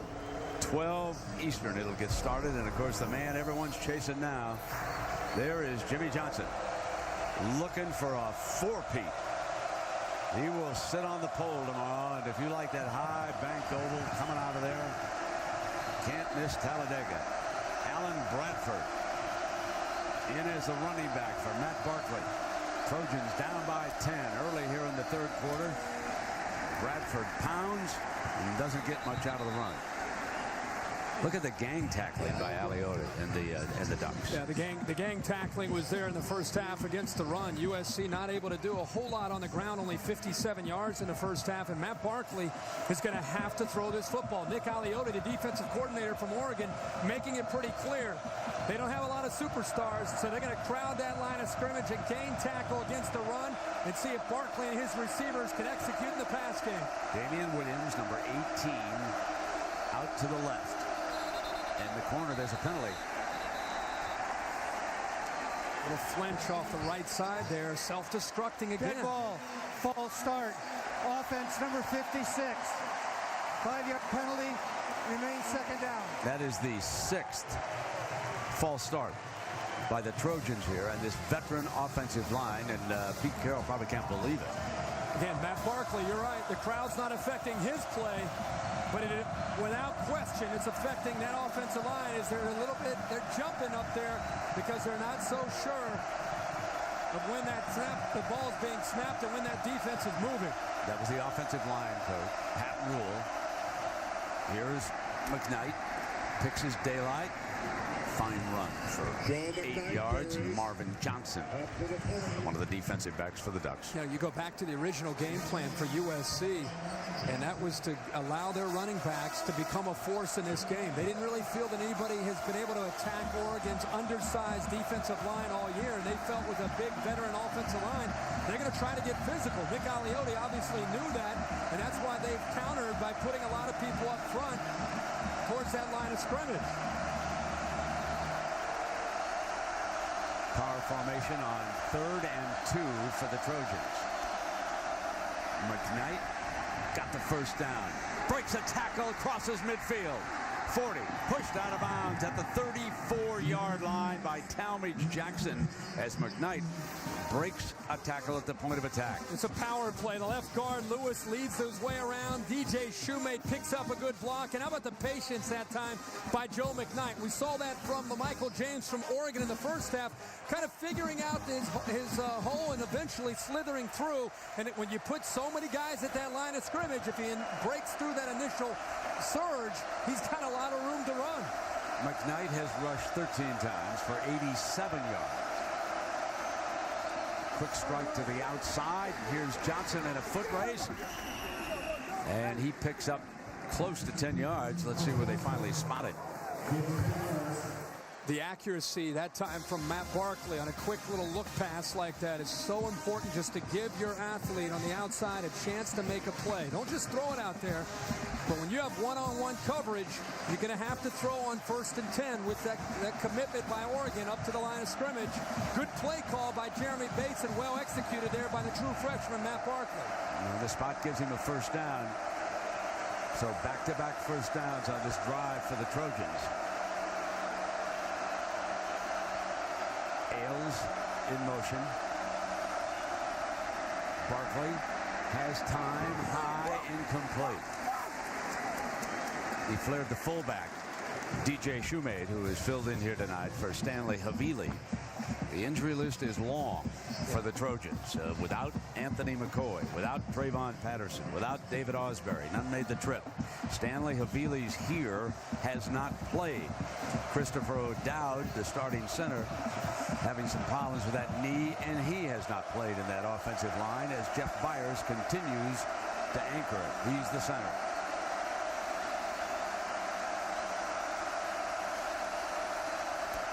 2nd and 10. They come right back with the big running back for a couple more yards here. Now, those injuries, especially to the fullback and the tight end, in my opinion, are affecting this offense. And Matt Barkley, Stanley Havili is one of the best pass-catching tight end type wide receivers that you're going to see not only in the Pac-10 but in the country. And this is a style of offense that throws the football to the fullback and to the tight end more than any offense in the country. And you take McCoy and Havili out of the mix, definitely affects the continuity. 3rd and 8. Damian Williams down at the bottom of your screen. Barkley goes up the other. Incomplete. He used Brandon Carswell as the target, and he was covered by Jackson, and it'll be a 4th down and 8, trailing by 10. They will bring on the field goal unit. And Eddie Pleasant that time came free on a blitz. Nobody picked him up. You can see as Barkley threw the football, he was actually falling back. And when you have a quarterback falling back, it's going to affect his accuracy. And he led Carswell a little bit too much, and that's because of the blitz that time from number 11, Pleasant. Congdon. He's hit a 28-yarder today. This a 39-yarder. Got it. So he's 2 for 2 tonight. 10 of 12 for the season. And the Trojans back within a touchdown. Saturday Night Football on ABC. Presented by Southwest Airlines. Go to southwest.com. Grab your bag. It's on. Nissan Maxima, proud partner of the Heisman Trophy. And Bud Light, with the just right taste that's not too heavy, not too light. The difference is drinkability. Those pumpkins were carved by the students, Herbie at North Eugene High. We had 16 of them done for a Halloween presentation, and boy, what a leg Jacob Hartman's got. This will come out of the 20. Let us go to New York and Matt Weiner. Matt. All right, Brent, time for a check of the primetime pulse. Right now on ESPN, a South Carolina touchdown pass from Stephen Garcia has closed the gap against Tennessee, 28-13 there. And again, the USC Oregon game as well as Texas Oklahoma State are either on ABC or ESPN2. Texas is all over the Cowboys. And Matt, that means that Texas may jump Alabama and wind up number 2 because Alabama's idle this week. And the voters may be very impressed by what the Longhorns are doing in Stillwater. And Herbie will await that. And now it is 1st and 10 here for Masoli and the Ducks off that play fake. Now he's got a wide open alley. 35. Steps out of bounds at about the 45-yard line. It's exactly what Pete Carroll's primary concern was coming into this game. He even mentioned to Lisa Salters walking off. He said, hey, we're covering a lot of their stuff, but we have to stop Masoli's ability to create on broken plays. In fact, Dennis Dixon did the same thing to SC in 2007 in this very game. We have 2 100-yard rushers right now for the Oregon Ducks. Masoli just went over it, and now he picks up 10 more yards with his wide-out 2-and-A. And, of course, earlier, James had rushed for 100 yards, and we have a penalty flag thrown on the near side, near midfield on this play. Offside. Defense. Number 36. Penalty is declined. Result of the play is a 1st down. Pinkard was coming on a blitz and got there to the line of scrimmage a little bit too quickly. Brent, you and I travel all over the country, talk to great defensive minds all over the country. One of the best is Pete Carroll. The number one thing that they fear is a quarterback that can not only run and throw, but has an ability to create when things break down. There's just isn't anything you can call to be able to stop a guy like Jeremiah Masoli when he does that. Here's James again. Remember, he's over 100 too, and he picks up at least 9 on that carry before Harris can bring him down. Well, he runs with such confidence, that time setting up his blocks as he's actually accelerating forward. His lateral quickness set up a good block that time by a big lineman to take away the linebacker, Chris Gallipo. Whether or not Oregon wins this game, the one thing you've got to say about this team, they have never allowed USC to be comfortable, either offensively or defensively. They have kept them on the edge here tonight. Now, that doesn't mean USC is not going to pull this game out because they got plenty of talent and firepower. Another first down.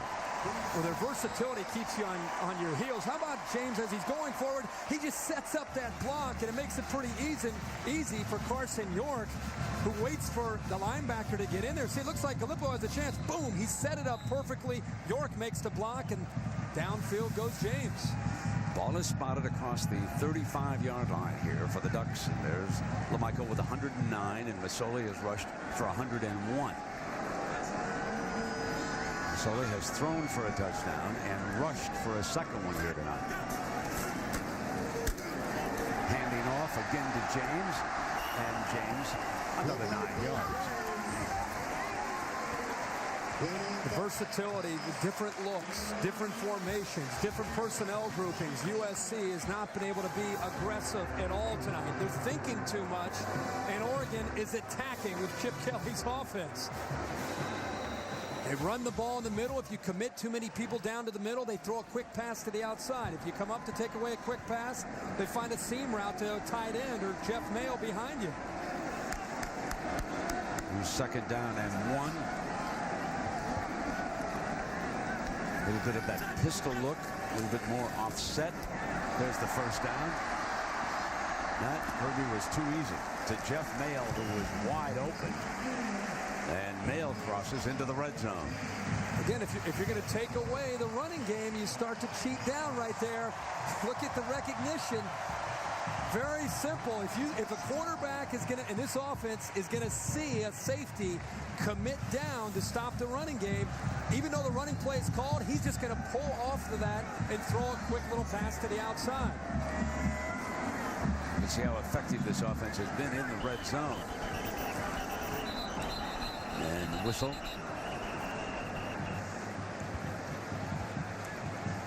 Prior to the snap, timeout, Oregon.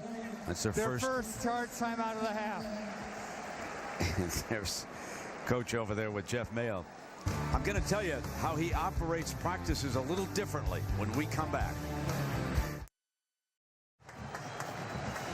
Normally the day before a game, coaches have a walkthrough, not Oregon. Chip Kelly heard from the Olympic group and said you want your athletes practicing full speed the day before they compete. A full-bore workout in here on Friday. Their walkthrough was on Thursday. He just does things a little bit differently.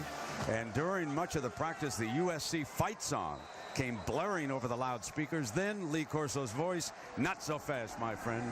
And suddenly, mighty Oregon broke out. So it is very different when you come up here and watch what Chip Kelly has done. And we've got a flag at the sideline. And Herbie, you've got to be impressed in watching this team. He's got him believing in his system, Dead ball. False start. Offense number 69. 5-yard penalty. Remains first down. The thing I found interesting, he said, we practice hard on Monday, Tuesday, and Wednesday, and they practice in the morning. One of the few schools all practices in the whole, all week. 9 to 11. They're off the field at 11 a.m. Send everybody to class, come back to look at film after class. I haven't heard of that anywhere in the country. But they really get after it, like you said, Monday, Tuesday, Wednesday, and come back on Friday. There's a handoff to young James. James breaks free again. James is inside the 10. It's a first and goal for the Ducks.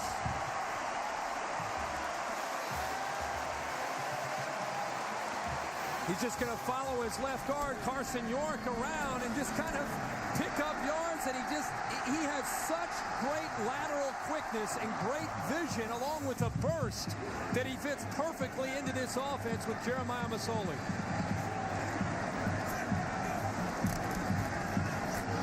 Coming right back for an easy touchdown. A walk-in 6. And look how he hands the ball to the official. No danger there of picking up the penalty. Celebrates with his teammates. USC's defense is lost and confused right now. And the Rose Bowl committee has to be very impressed with what they're seeing here tonight. 7 straight Pac-10 titles for USC, and under the gun here in Eugene. Flint tacks on the extra point.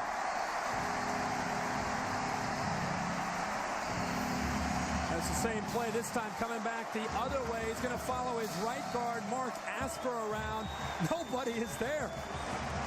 They attack you in so many different ways. It's so hard for Taylor Mays and this group to get a key on. Is it a run? Is it a pass? Are they going to run with James? Are they going to run with Masoli? Let's go down to Lisa with the LeGarrette Blount story. Lisa? That's right, Brent. Remember, LaMichael James is replacing LeGarrette Blount. There's a possibility that LeGarrette Blount could be reinstated this week and could be eligible to play for the Ducks next weekend. The Pac-10 Commissioner Larry Scott is at this game tonight, and he told me that he will meet with Chip Kelly, he will meet with LeGarrette Blount, and he will meet with university officials to review the case. Now, as for Chip Kelly's guidelines, LeGarrette Blount has been attending practices for the scout team, participating with the scout team. He's been going to class, and according to all of his coaches, he's been a model citizen since that incident back in week 1. You know, Lisa, I can't help but pull for the young man.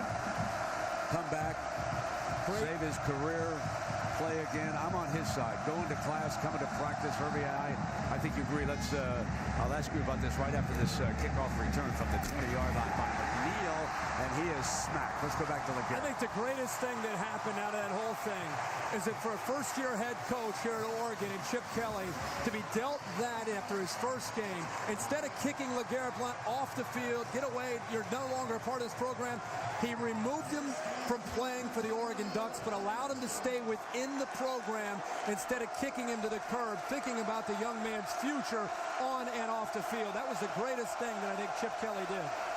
Well, now the Trojans are under the gun here, Herbie, trailing 34-20. Just 11 every minute of this Halloween. And Petey had hands on that defensive unit over there because they're getting ripped right now. Fake, far side. Receivers well covered, and there's the penalty flag. Too well covered, apparently. And that was Lewis, who was all over Williams. Oregon's defense, at least on that play, now changing. They've been crowding the line. Now the safety's backing off, and it's going to make it that much tougher on young Matt Barkley. Was this pass catchable?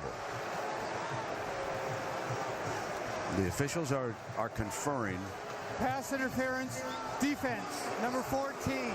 Ball will be placed at the spot of the foul. First down. It's Javis Lewis, who is a safety playing corner. Getting a little bit too physical when the ball's in the air. And, you know, Brent, Barkley now, he's executed pretty well with Oregon expecting a lot of run and crowding the line. But now things change. You get down by 14 in the second half, you start to realize they're going to be throwing the ball quite a bit. They get in Bradford as a running back and a protector. Comes back to the left side. And there is Williams again, and again, young Barkley. Older than his years, looking to the right, looking hard, coming back quickly to the left. I love his vision. Look at this. I mean, for a senior, for Mark Sanchez to be out here throwing for USC, showing that ability to read the entire field. You know how many college quarterbacks can read all the way from their right, coming all the way back to their left?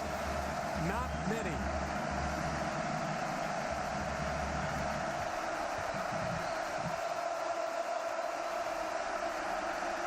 Second and 1. Bradford picks up the first down to the 49-yard line. Bradford, the ball carrier. I think it's important with just under 5 minutes to go here, Brent, in the third quarter. You're down by a couple touchdowns.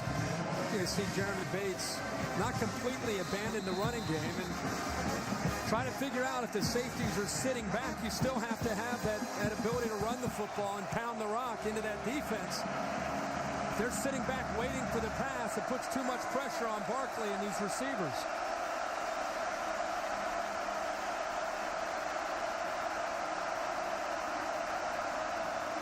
First down. Got to be careful as he goes down and is sacked.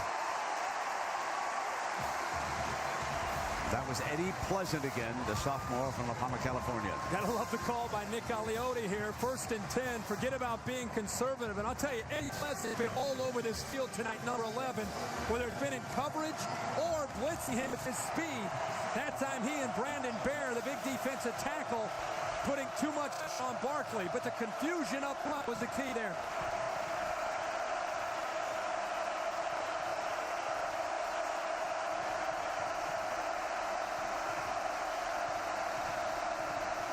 Second down and 17, incomplete, and now it is third down.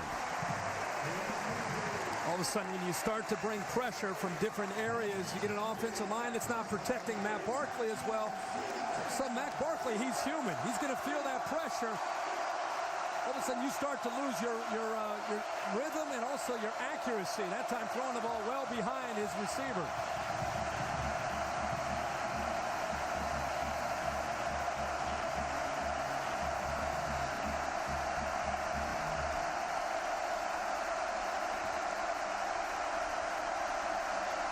Third and 17. Pressure. Won't get the first down. A delayed blitz forces Barkley out of his comfort zone. He wants a face mask penalty, and it looked like it was an inadvertent grab of that face mask. That's about as angry as I've ever seen Barkley. Well, Spencer Paysinger is going to come right here, Brett. You talked about it. It's a delay. They're rushing three. See how he just pauses and then comes? He went right by Tyron Smith, the right tackle, who was blocking air. He went right by him and put the pressure on Barkley. Short punt. But it'll go out of bounds at about the 20-yard line, and that's where the Ducks will take over. Well, on Tuesday, November 3rd at 8/7 Central, they arrive. They will bring us hope. They'll bring us peace. It will change our world forever. ABC's new series premiere, V, Tuesday, November 3rd at 8/7 Central on ABC. Hey, I had something happen in Vegas. I was down with Greg Maddox and Butch Harmon, the fundraiser, the charitable event. I had a hole in one in my group. No. Yes, yes. The doctor from Henderson, it was unbelievable. It was 6-iron, 178 yards. Did you guys sprint to the hole? Yeah, well, we did have somebody who sprinted up to the hole to make sure it was in there. It was the Ducks that carry it away. Have you seen many of those in your day? No, I had one, and that's the only one I've seen. But it was more exciting watching somebody else do it. And Lisa's not had one. She's had a hole in one. Yes, I have. Come on, girl. In Bali, yes, a few years ago. I did it in Bali. It was 135 yards. I used a 7-iron. Yes, I did. But who's counting? Second down and 5. Good for you, Elise. Masoli hands it back off now, and here he breaks into daylight again. Still going. Near midfield. What a performance by LaMichael James, a redshirt freshman from Texarkana, Texas. 23 more yards. Herbie, he's put up 170 on these guys. You know what? This is not zone read. This is not confusion. This is a power play where Carson York, the left guard, again, is leading his way around and picking up a defensive end outside linebacker, and LaMichael James fitting perfectly right behind him and is running with so much confidence right now within this offensive structure. First down and 10.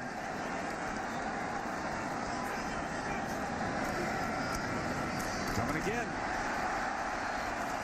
Go to Barner. Let me check that. That was 24. They brought the youngster Barner. Now he's got some quicks too. They don't let up. When Barner gets in, we saw what he could do on that big kickoff return. This offense right now. You saw Chip Kelly when you were reading that promo for V. You could see Chip Kelly really challenge his team. And here comes Barner for another first down to the 35-yard line. When he challenged his team before they took the field with a 14-point lead and time going down under 2 minutes in the quarter, he senses this is an opportunity to go after this USC defense and try to get up by 3 touchdowns. One of the bright young coaches in college football. In fact, there's 2 good Kellys. The other one at Cincinnati. Says the Bearcats undefeated in the Big East. And the play is stopped.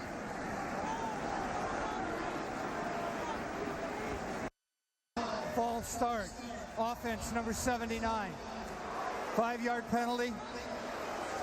You know, the last 2 weeks remains first down. It's been the pass that has hurt USC's defense, and tonight against Jeremiah Masoli, it's been the running game. They'll out about 80 yards a game. Top 5 in the country. They've rushed for. Well, they're going to go well over 300. You're talking about maybe 400 yards against a Pete Carroll offense or defense on the ground. First and 15 for Masoli. A little bit high, but a grab, and they pick up a couple of yards on the play. Jeff Mayo. And let me check that again now. That's Eddie Dixon, his second catch of the night. And there's that versatility where you cannot just think about dealing with Masoli and James and Barner in the running game. They do just enough to keep you honest and make you respect the perimeter within the offense. Second down and 9. And Masoli breaks into the red zone, and Mays comes up and really pops it at the end of that run. Now this is the zone read here. He does a good job of being able to make the read, but look at the burst. I mean, that's a USC defense, Brent. He is walking away from defensive linemen and linebackers, just pulling away from them. So there is Mays back there. The crowd wanted a flag thrown, but I think in looking at the replay, it looked to me, got him a little bit high accidentally as Masoli was going down. Remember, Mays has been a controversial figure lately. I think the House of Representatives even called him a headhunter, which is pretty unusual.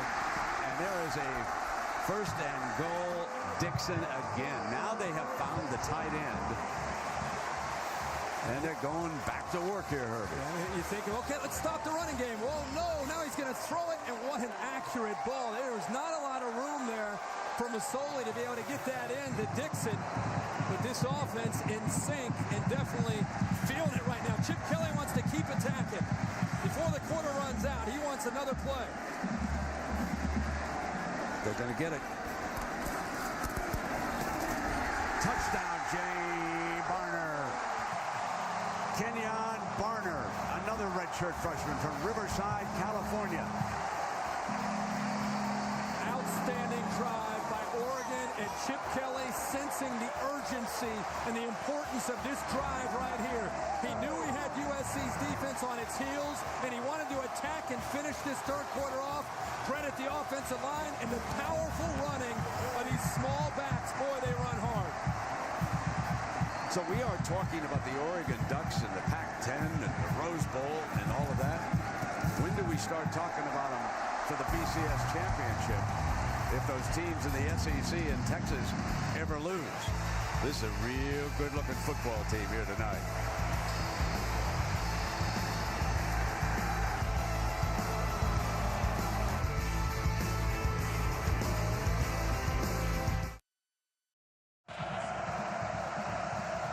It is 41-20.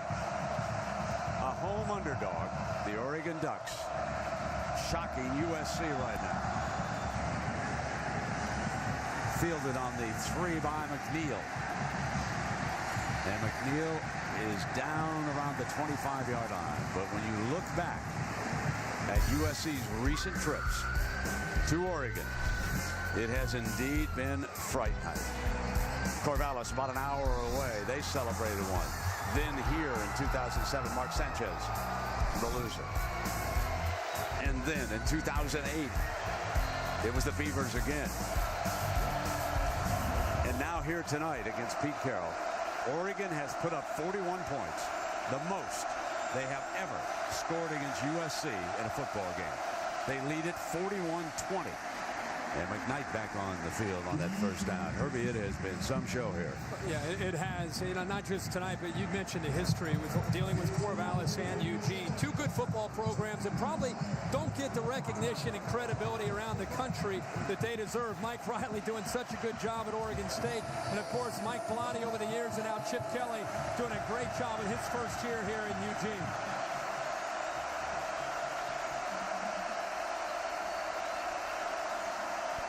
Second down and 6. Barkley, and it is knocked down. Incomplete. Again, John Boyette, the redshirt freshman from Napa, California. What a night he has had. The thing that stands out about this defense is the overall team speed. That is a tough thing for a safety to make a jump on a play like that and get in front of a receiver without having pass interference called on him. But as you said, Boyette's having a great game. This is somewhat of a no-name defense, but they play so well as a group.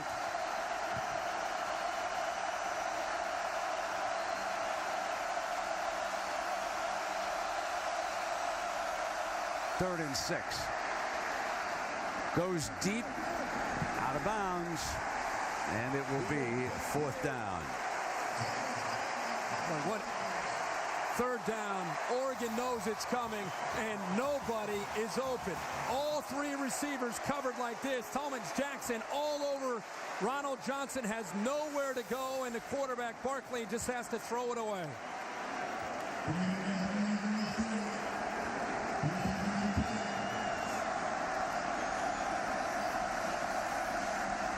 So Hartman gets it off.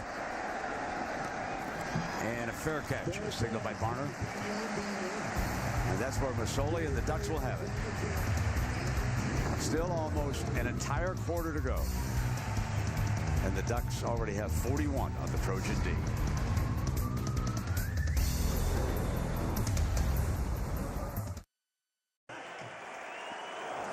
Well, right now, no one is cheering any louder for Oregon than Boise State fans. You know the story there. Strength of schedule, not much, but they do have a win against the Ducks. And every time the Ducks are able to post a win, it helps Boise State. And they are in a fierce battle with TCU to be that odd man into the BCS payoff. And Herbie, here's your story on the USC defense. Yeah, this defense has really struggled in recent weeks. We talked earlier about how they've struggled against the pass, but I don't think Pete Carroll anticipated giving up over 300 yards on the ground alone and 41 points here in Autzit Stadium with a whole quarter remaining. Jeremiah Masoli. City College of San Francisco led the JC team to a national championship, and here he is. He's got Ducks on the march. Let us go on the march to Matt Weiner in New York. Matt. Thank you, Brent. Time for our AT&T All-America Player of the Week update. Tim Tebow set a new SEC career rushing touchdown record today and accounted for 4 touchdowns overall in the win over rival Georgia. To cast your vote, text vote to 345-345 for your mobile phone. Could win a trip to the national championship. All right, Matt, here are the Oregon Ducks in a very impressive performance against USC, leaded by 3 touchdowns, 41-20. Masoli just picking up mail-in underneath for another 1st down for Oregon. Well, that's textbook right there by Masoli. Gallipo, the linebacker, blitzes. And the other linebacker, Shane Horton, is occupied by a crossing receiver. It leaves Mail all alone. Their most experienced receiver. Masoli recognizes it. Mail does a good job of just sitting right there, and it's an easy throw. 509 yards of offense and more. Another 1st down as James. Hold on, the ball was down. Heading calm down. USC signaling touchdown. Will Harris picked it up and ran back into the end zone. Official pointing touchdown too. There's the referee back there pointing touchdown. Obviously the replay official is going to take a look at this. I had just a quick look. Let's glance at this now. James with the ball in his possession, being stripped out.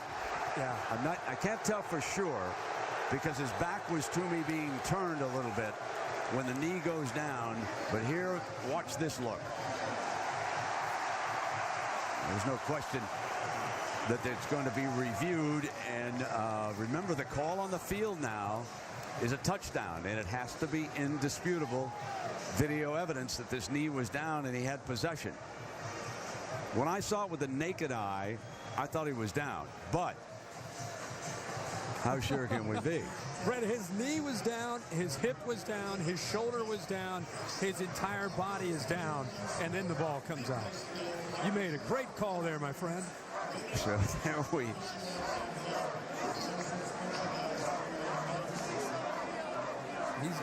He's down. Even on that 6th look, he's down.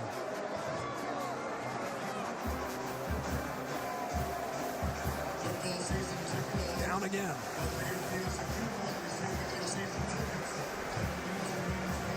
What a big moment in this game when you think about it. This is either a touchdown, USC, or Oregon football. It doesn't get any bigger than this one.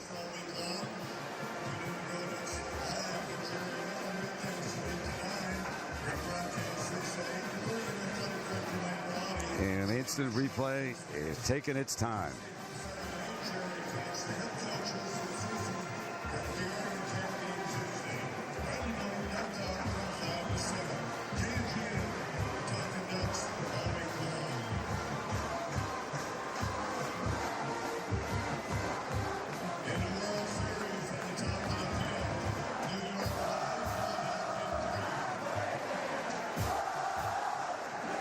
This is your ultimate trick or treat right here.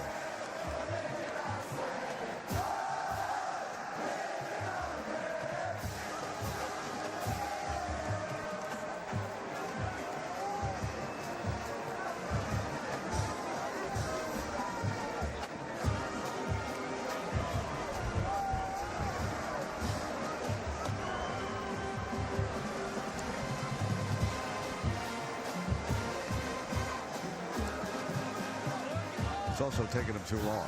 Yeah, I mean,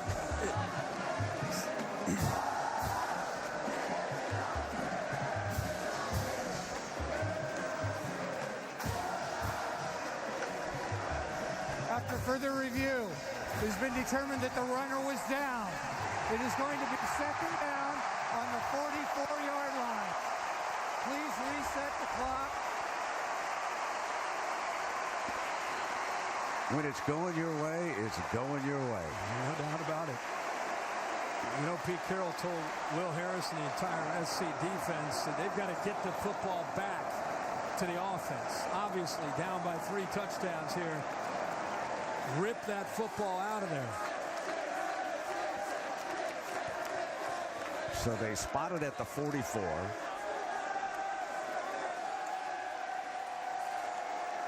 They'll reset the chains.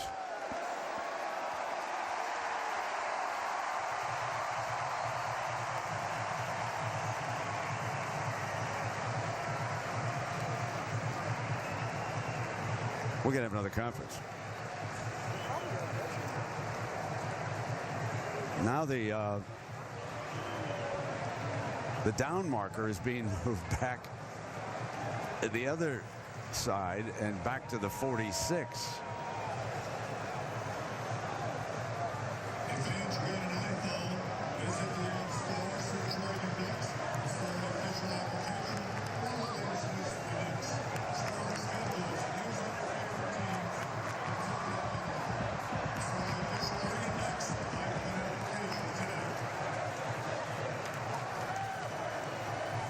Talking to Will Harris, the young man who dashed in, but the ball carrier was already down.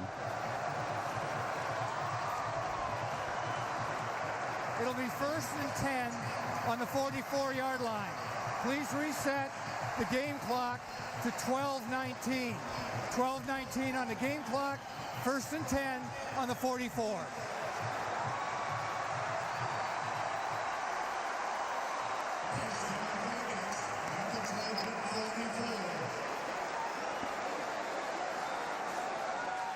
(41-20). Oregon upsetting USC and battling to stay unbeaten under Chip Kelly in the Pac-10. Remember, they were embarrassed on that opening night, which seems now so long ago, down in Boise against Boise State. And Masoli, who, if I tell you, if they voted for the Pac-10 quarterback of the year right now, I'm not so sure Masoli would not win it. Who would be in competition with it? Well, besides Barkley, Matt Barkley. Nick the youngster down in Arizona's had a very good year, and Luck started off very well against Stanford. And Mr. Locker is a pretty good quarterback, and he got outplayed by Masoli last week in Seattle. Davis, the intended target. I think this offense, he's the beneficiary of playing in an offense right now that it is really attacking and hitting on all cylinders, and he's obviously has a lot to do with that. Oh, you got to have a trigger man in this offense. Yeah, he is right in the middle of this, and it reminds me a lot of where they were a couple years ago with Dennis Dixon, where they almost got to the point where they were unstoppable until he had a knee injury. He was on his way that year to winning a Heisman Trophy, and Oregon was going to the national title.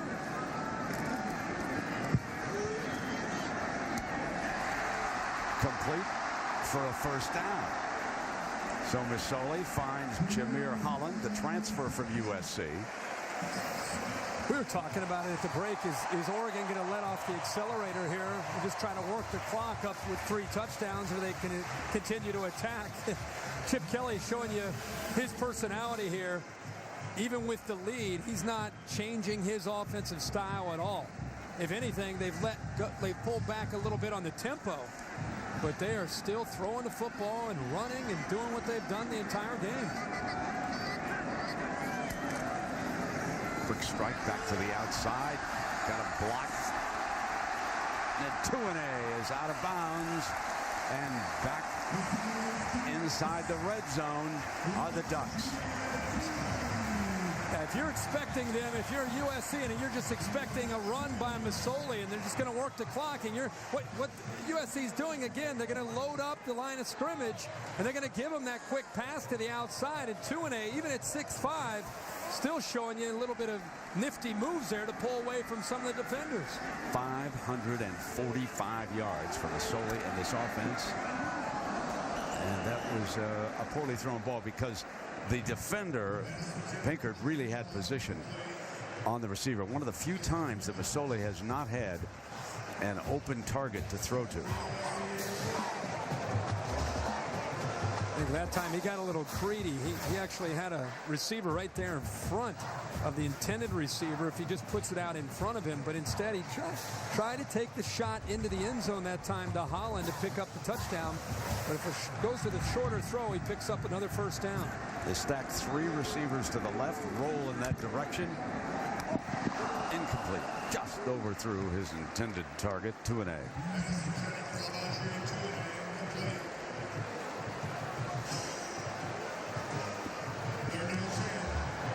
Third and 10 coming up for the Ducks.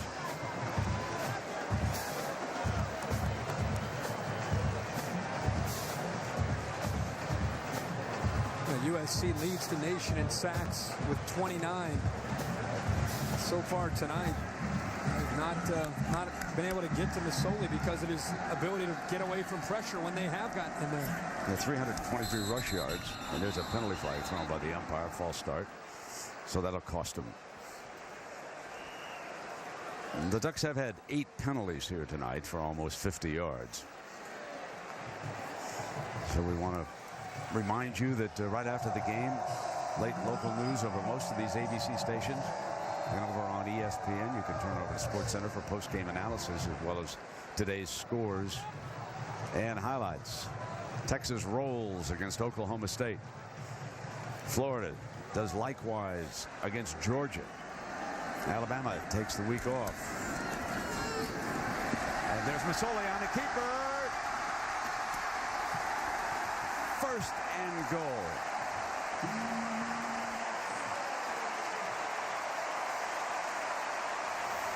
This time he's just going to cut right underneath Nick Perry with his quickness.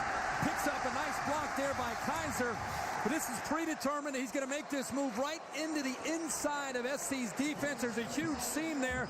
And this, again, is an example of Jeremiah Masoli at 5'10", 220 to 25 pounds. Has such acceleration and low center of gravity, along with that burst, that it's tough to bring him down.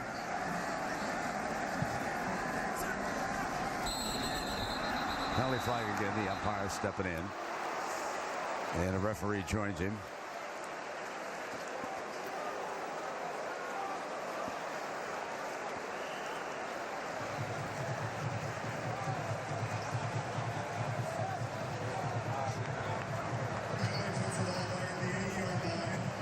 Masoli tonight is doing it all. I mean, you can see he's 138 yards tonight, a career high, but has also thrown for 222 yards. We're talking about putting it all together tonight against this Trojan defense. His buddy James.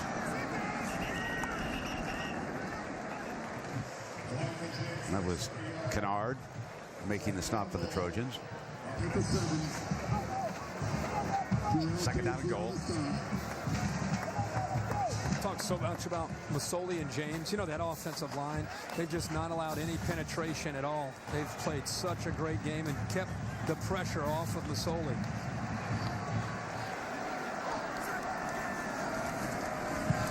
Here's James trying to pick his way and battling across the 5. One of the problems that a young running back like James is going to have, and it's a nice problem to have, but he is such an effort guy when there's hard contact made.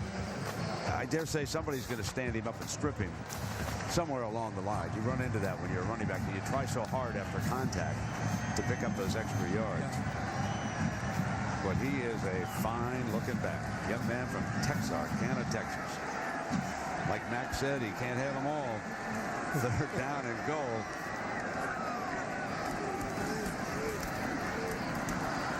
And he's stacked up in the middle. Casey making the snap for the Trojans. When you think about this, you think about those 4 outstanding linebackers who are gone from USC. You think about the defensive coordinator joined Steve Sarkisian up in Seattle. Just there were an awful lot of losses, and this is a team that figures to grow this year and next. When you look at the juniors, sophomores, juniors who are linebackers on this Trojan team. There's Morgan Flynn on how to attempt the field goal. This, by the way, was Oregon's 10th possession of the game, and it was their 8th trip to the red zone. So they've handled the ball 10 times, and 8 times they've been in the red zone. Remember, they fumbled once. They got 5 touchdowns, and now they add a field goal. And it is 44-20. The Ducks with the lead.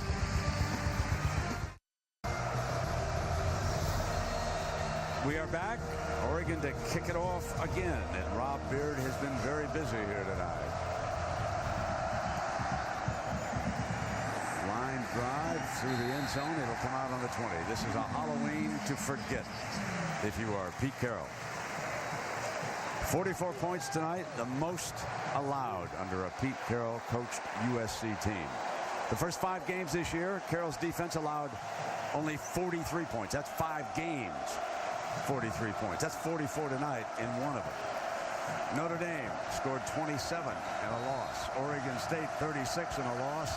And Oregon, headed for a win, has put up 44. That's 107 in the last 3 games.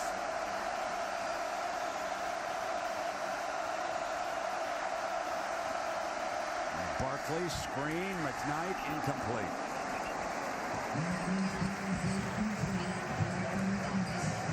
Texas a winner tonight, 41-14 over Okie State. And now we'll see if the voters wind up jumping Texas over idle Alabama. You're a voter. Yeah, I think the thing that's starting to separate Texas from Alabama is the quarterback play. You're seeing Colt McCoy starting to really turn it on, and Greg McElroy in the last couple of ball games for Alabama's offense starting to become a little bit vulnerable, becoming one-dimensional. Incomplete. Stripped away.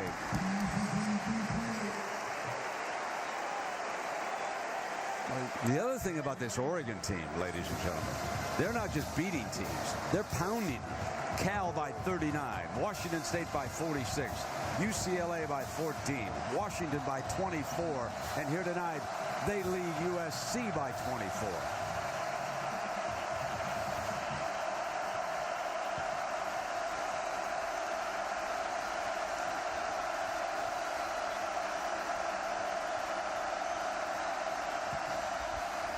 Barkley comes back the other way.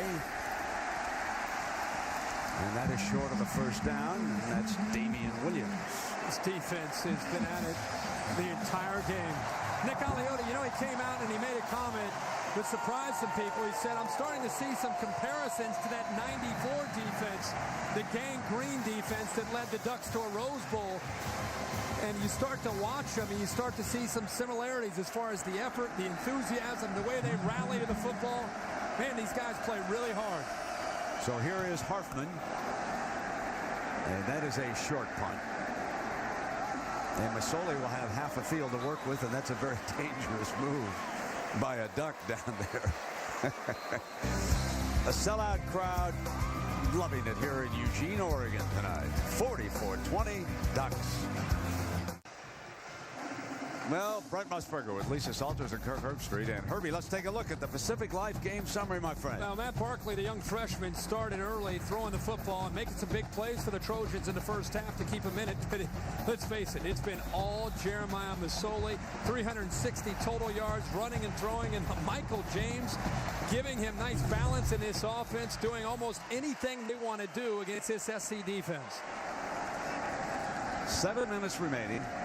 First and 10.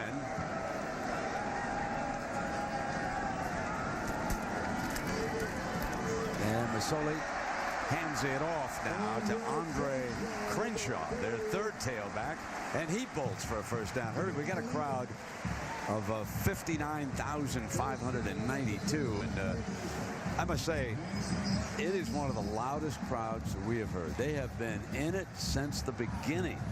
I would put this crowd, and you talk to people in the SEC, they start to snicker when you hear 55 or 59,000 people. But when you're down here, because of the way the crowd's on top of you, without a doubt, Autzen Stadium is a top 5 atmosphere and crowd factor for opposing offenses. Absolutely. Crenshaw.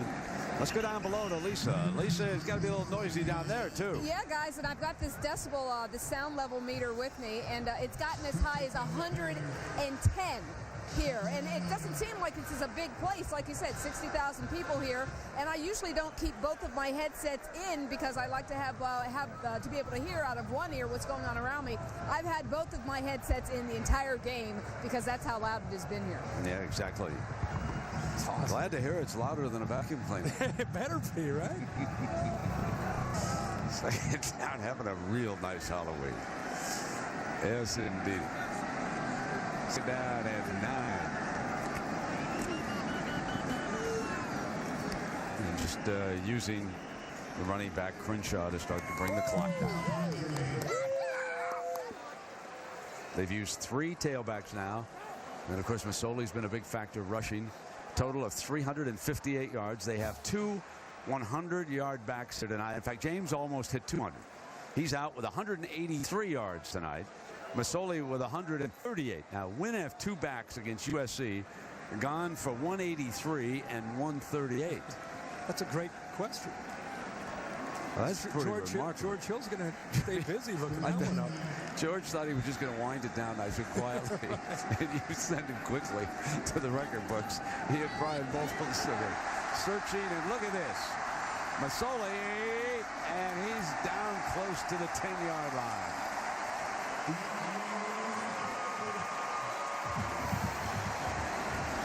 This is a great read. The defensive end collapses down. And Masoli, how fitting for him to get this offense over 600 yards of total offense on a play that really symbolizes the Oregon offensive attack tonight and the way they've been able to do, again, anything they wanted against SC. He's got 165 now, and this is Oregon's 9th trip to the red zone here tonight against USC.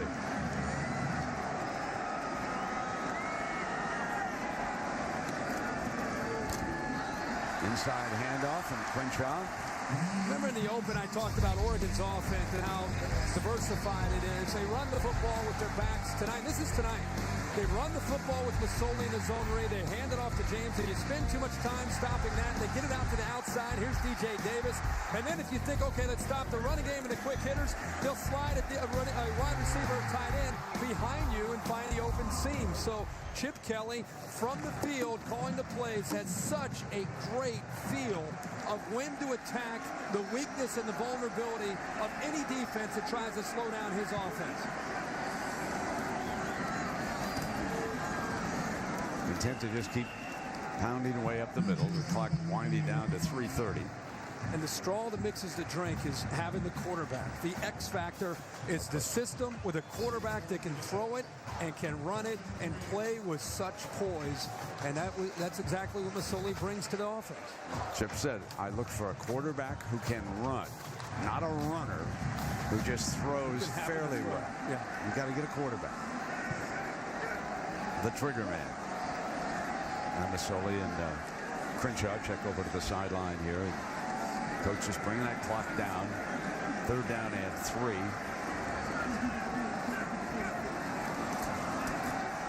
Here's Masoli battling for yards. Because the one thing that you should be thinking about, and I dare say I guess he is right now, having your quarterback out here in garbage time at about 3 minutes when he throws his body around like that, you got to be a little careful. The last thing they want headed into Stanford next week is for Masoli to get shaken up here in the last 3 minutes by one of the angry Trojans unloading on him. You got to be a little careful. You're right. With your quarterback at risk down here now. It's like Chip Kelly just going to work some clock here before he uses one of his 2 timeouts. It's up at the top of the screen there, walking down talking to the official. Just a remarkable coaching job, and Mike Bellotti deserves a lot of credit for bringing Chip Kelly out here. Head coach at New Hampshire. He's been the offensive coordinator at New Hampshire. Graduated from there. Never played collegiate football. One of the few head coaches who can claim that. And what a coach he has been tonight. So we welcome you back to Eugene, where the Oregon Ducks are on the verge of one of their biggest home wins ever. Still unbeaten in the Pac-10.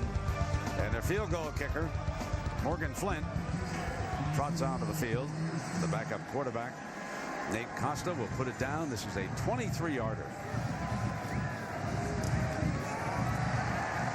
And it is 47-20. And Herbie, one of the things I always look forward to, so I can second guess you. Yeah. Let's put the top 5 together. You got your cohort Lisa down there with all them fancy helmets. What are you going to do? I think this is last week's top 5. And now you gotta move some things around. I think you gotta move Iowa out of there. You gotta move USC. Had a way to throw them out of there. You gotta move USC out of there. I think you got to move Texas to 2 because of the quarterback play that we talked about earlier. Move Alabama back to 3. Now we got to slide the Oregon Ducks, I think, replacing USC. All the way up from there 10th to number 4, and then the TCU Horned Frogs, who just keep getting it done at number 5. Lisa, well done as always. Appreciate that. Now, you know my only second guess is I think the Hawkeyes should be number 5. Well, hey. Because I think a win is a win is a win. I'm with you on that. I mean, and you could put Iowa in there.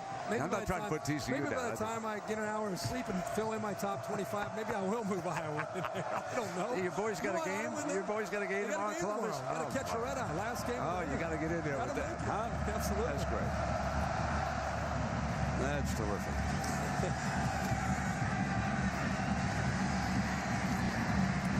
Well, of course, tomorrow, a lot of you will watch NFL football, but, you know, during an occasional commercial, go on and watch a little Talladega. That's one of the best tracks in all of NASCAR. And Jimmy Johnson, just an amazing 4 years to think that he's headed to win it again. The old guy there, Mark Martineau, he represents all those old folks. He's still right there in the chase. Juan Pablo Montoya jumped back in. He had a couple of very tough weeks. Got involved in some accidents, but he's back in there in 5th place. He's had overall a terrific year. And has anybody ever won it 4 years in a row? No. Never the Chase. Jeff Gordon in the heyday? No. Because remember, the Chase came a little bit later after some of those guys, and they put it together. And then Jimmy's a good sports fan. I mean, all over it. That was Gable, who's coming to be the running back, and now they flare him with Barkley. Let's take a look, Herbie, at Barkley's stats. 19 of 32, 160 yards, 2 touchdowns, and no interceptions. And I thought he played well. I don't think you can blame any part of this on him. No, in the first half, he played very well. I mean, Oregon decided to stop the running game with numbers, and they felt that they had to put pressure on the freshman. Yeah, and he delivered in the first half. He threw it 22 times. Not a lot of big plays, but he was doing enough to be able to give the offense an opportunity. But in the second half, boy, Oregon, they made adjustments and dominated, especially with their offense. Throw incomplete, and of course the Oregon Ducks unbeaten in the Pac-10. Let's take a look. Now I mentioned Stanford. Jim Harbaugh and the gang with a week off. I'm sure they've been keeping a close eye on this one. Then Arizona State here in Eugene. They got 2 tough trips out. Stanford and down to Tucson to play Arizona. And of course, who knows about the Civil War. There isn't a gimme left on their schedule. I mean, and hopefully people around the country are watching this and appreciating the Pac-10 more than just USC. That's one of the most frustrating things around the country, that people don't realize the depth and the talent in this conference. People want to see USC, but they don't realize what Oregon do, and Oregon State and Arizona this year. And Arizona State, there's such great skill in this conference, and a lot of times they don't get the recognition that they deserve top to bottom. This is going to be a very emotional rush the field here in Eugene. When you think of where this team has come from since that opening night back in September, that horror show down in Boise, Idaho. I mean, this is unbelievable. I'm glad you brought that up, because in 34 seconds, I'd just like to say, I think what Chip Kelly has done, taking his team from Boise and the loss and what happened with Blunt, suspending him, losing some players in the secondary, his team's playing as well as anybody in the country the last 5 weeks. Seriously recognize Chip Kelly as not only a Pac-10 Coach of the Year candidate, but a National Coach of the Year candidate. I certainly second that, Herbie. 4th down and 1 in the Gable. Keeps it in possession of USC. Pete Carroll and the Trojan staff, they have to be a little shell-shocked about the performance of the defense, or lack thereof. I mean, when you think of giving up 613 yards. Remember, this score was tied at 17 with 3:17 to go, and striking downfield with the pass. Bryce Butler making his catch, the young man from Georgia. But 3:17 now in the second quarter. We were deadlocked at 17. Oregon has outscored USC 30-3 since then. If you want to look up a stat, look at second half scoring against USC in the last 3 weeks. Boy, Barkley would love to tack up one here just for pride. Firing end zone high. 3 seconds left on the clock.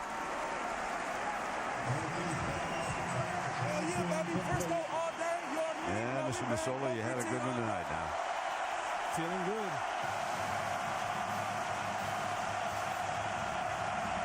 SC's been hemorrhaging the last couple of weeks, just being able to survive in South Bend at home against Oregon State. A lot of people felt they would regroup, a chance to once again get out on the road and show what they could do in a big conference game, but give Oregon all the credit.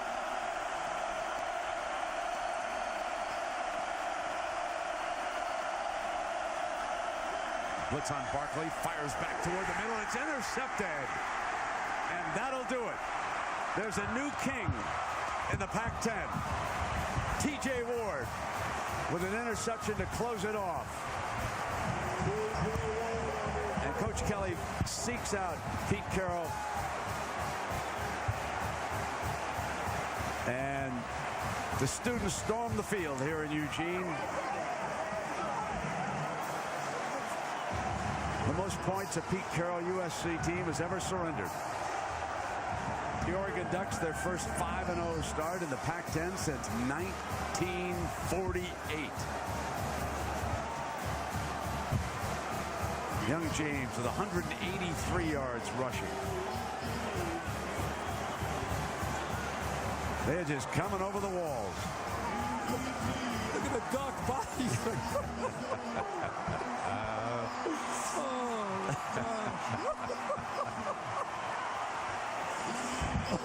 The mighty Ducks of Eugene.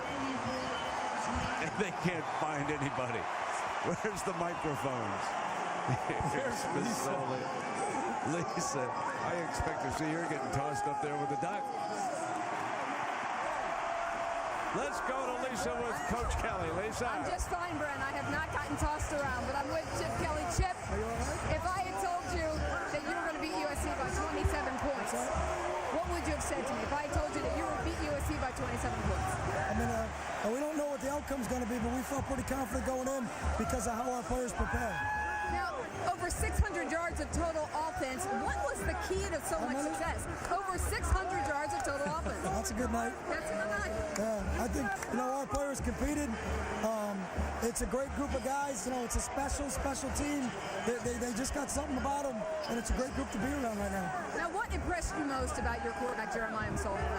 You know, he didn't do anything that I've never seen before, and that's him. He can beat you with his feet. He can beat you with his arm. I think he's just a talented kid.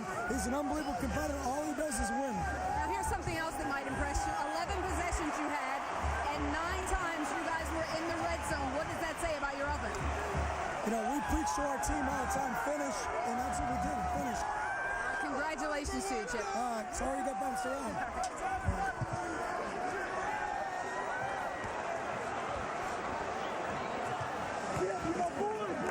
47-20. And the Oregon Ducks go to 5-0. Arizona and Stanford now in pursuit as USC stands at 3-2. So an amazing night here in Eugene, and an awful lot of nice folks have made this a very hospitable trip for our ESPN crew. And we hope you've enjoyed spending part of Halloween with us. I think everybody enjoyed this one except the Trojans of USC. But they'll be back. And now we'll take you to Times Square for the Ford wrap-up with John Saunders and Jesse Palmer.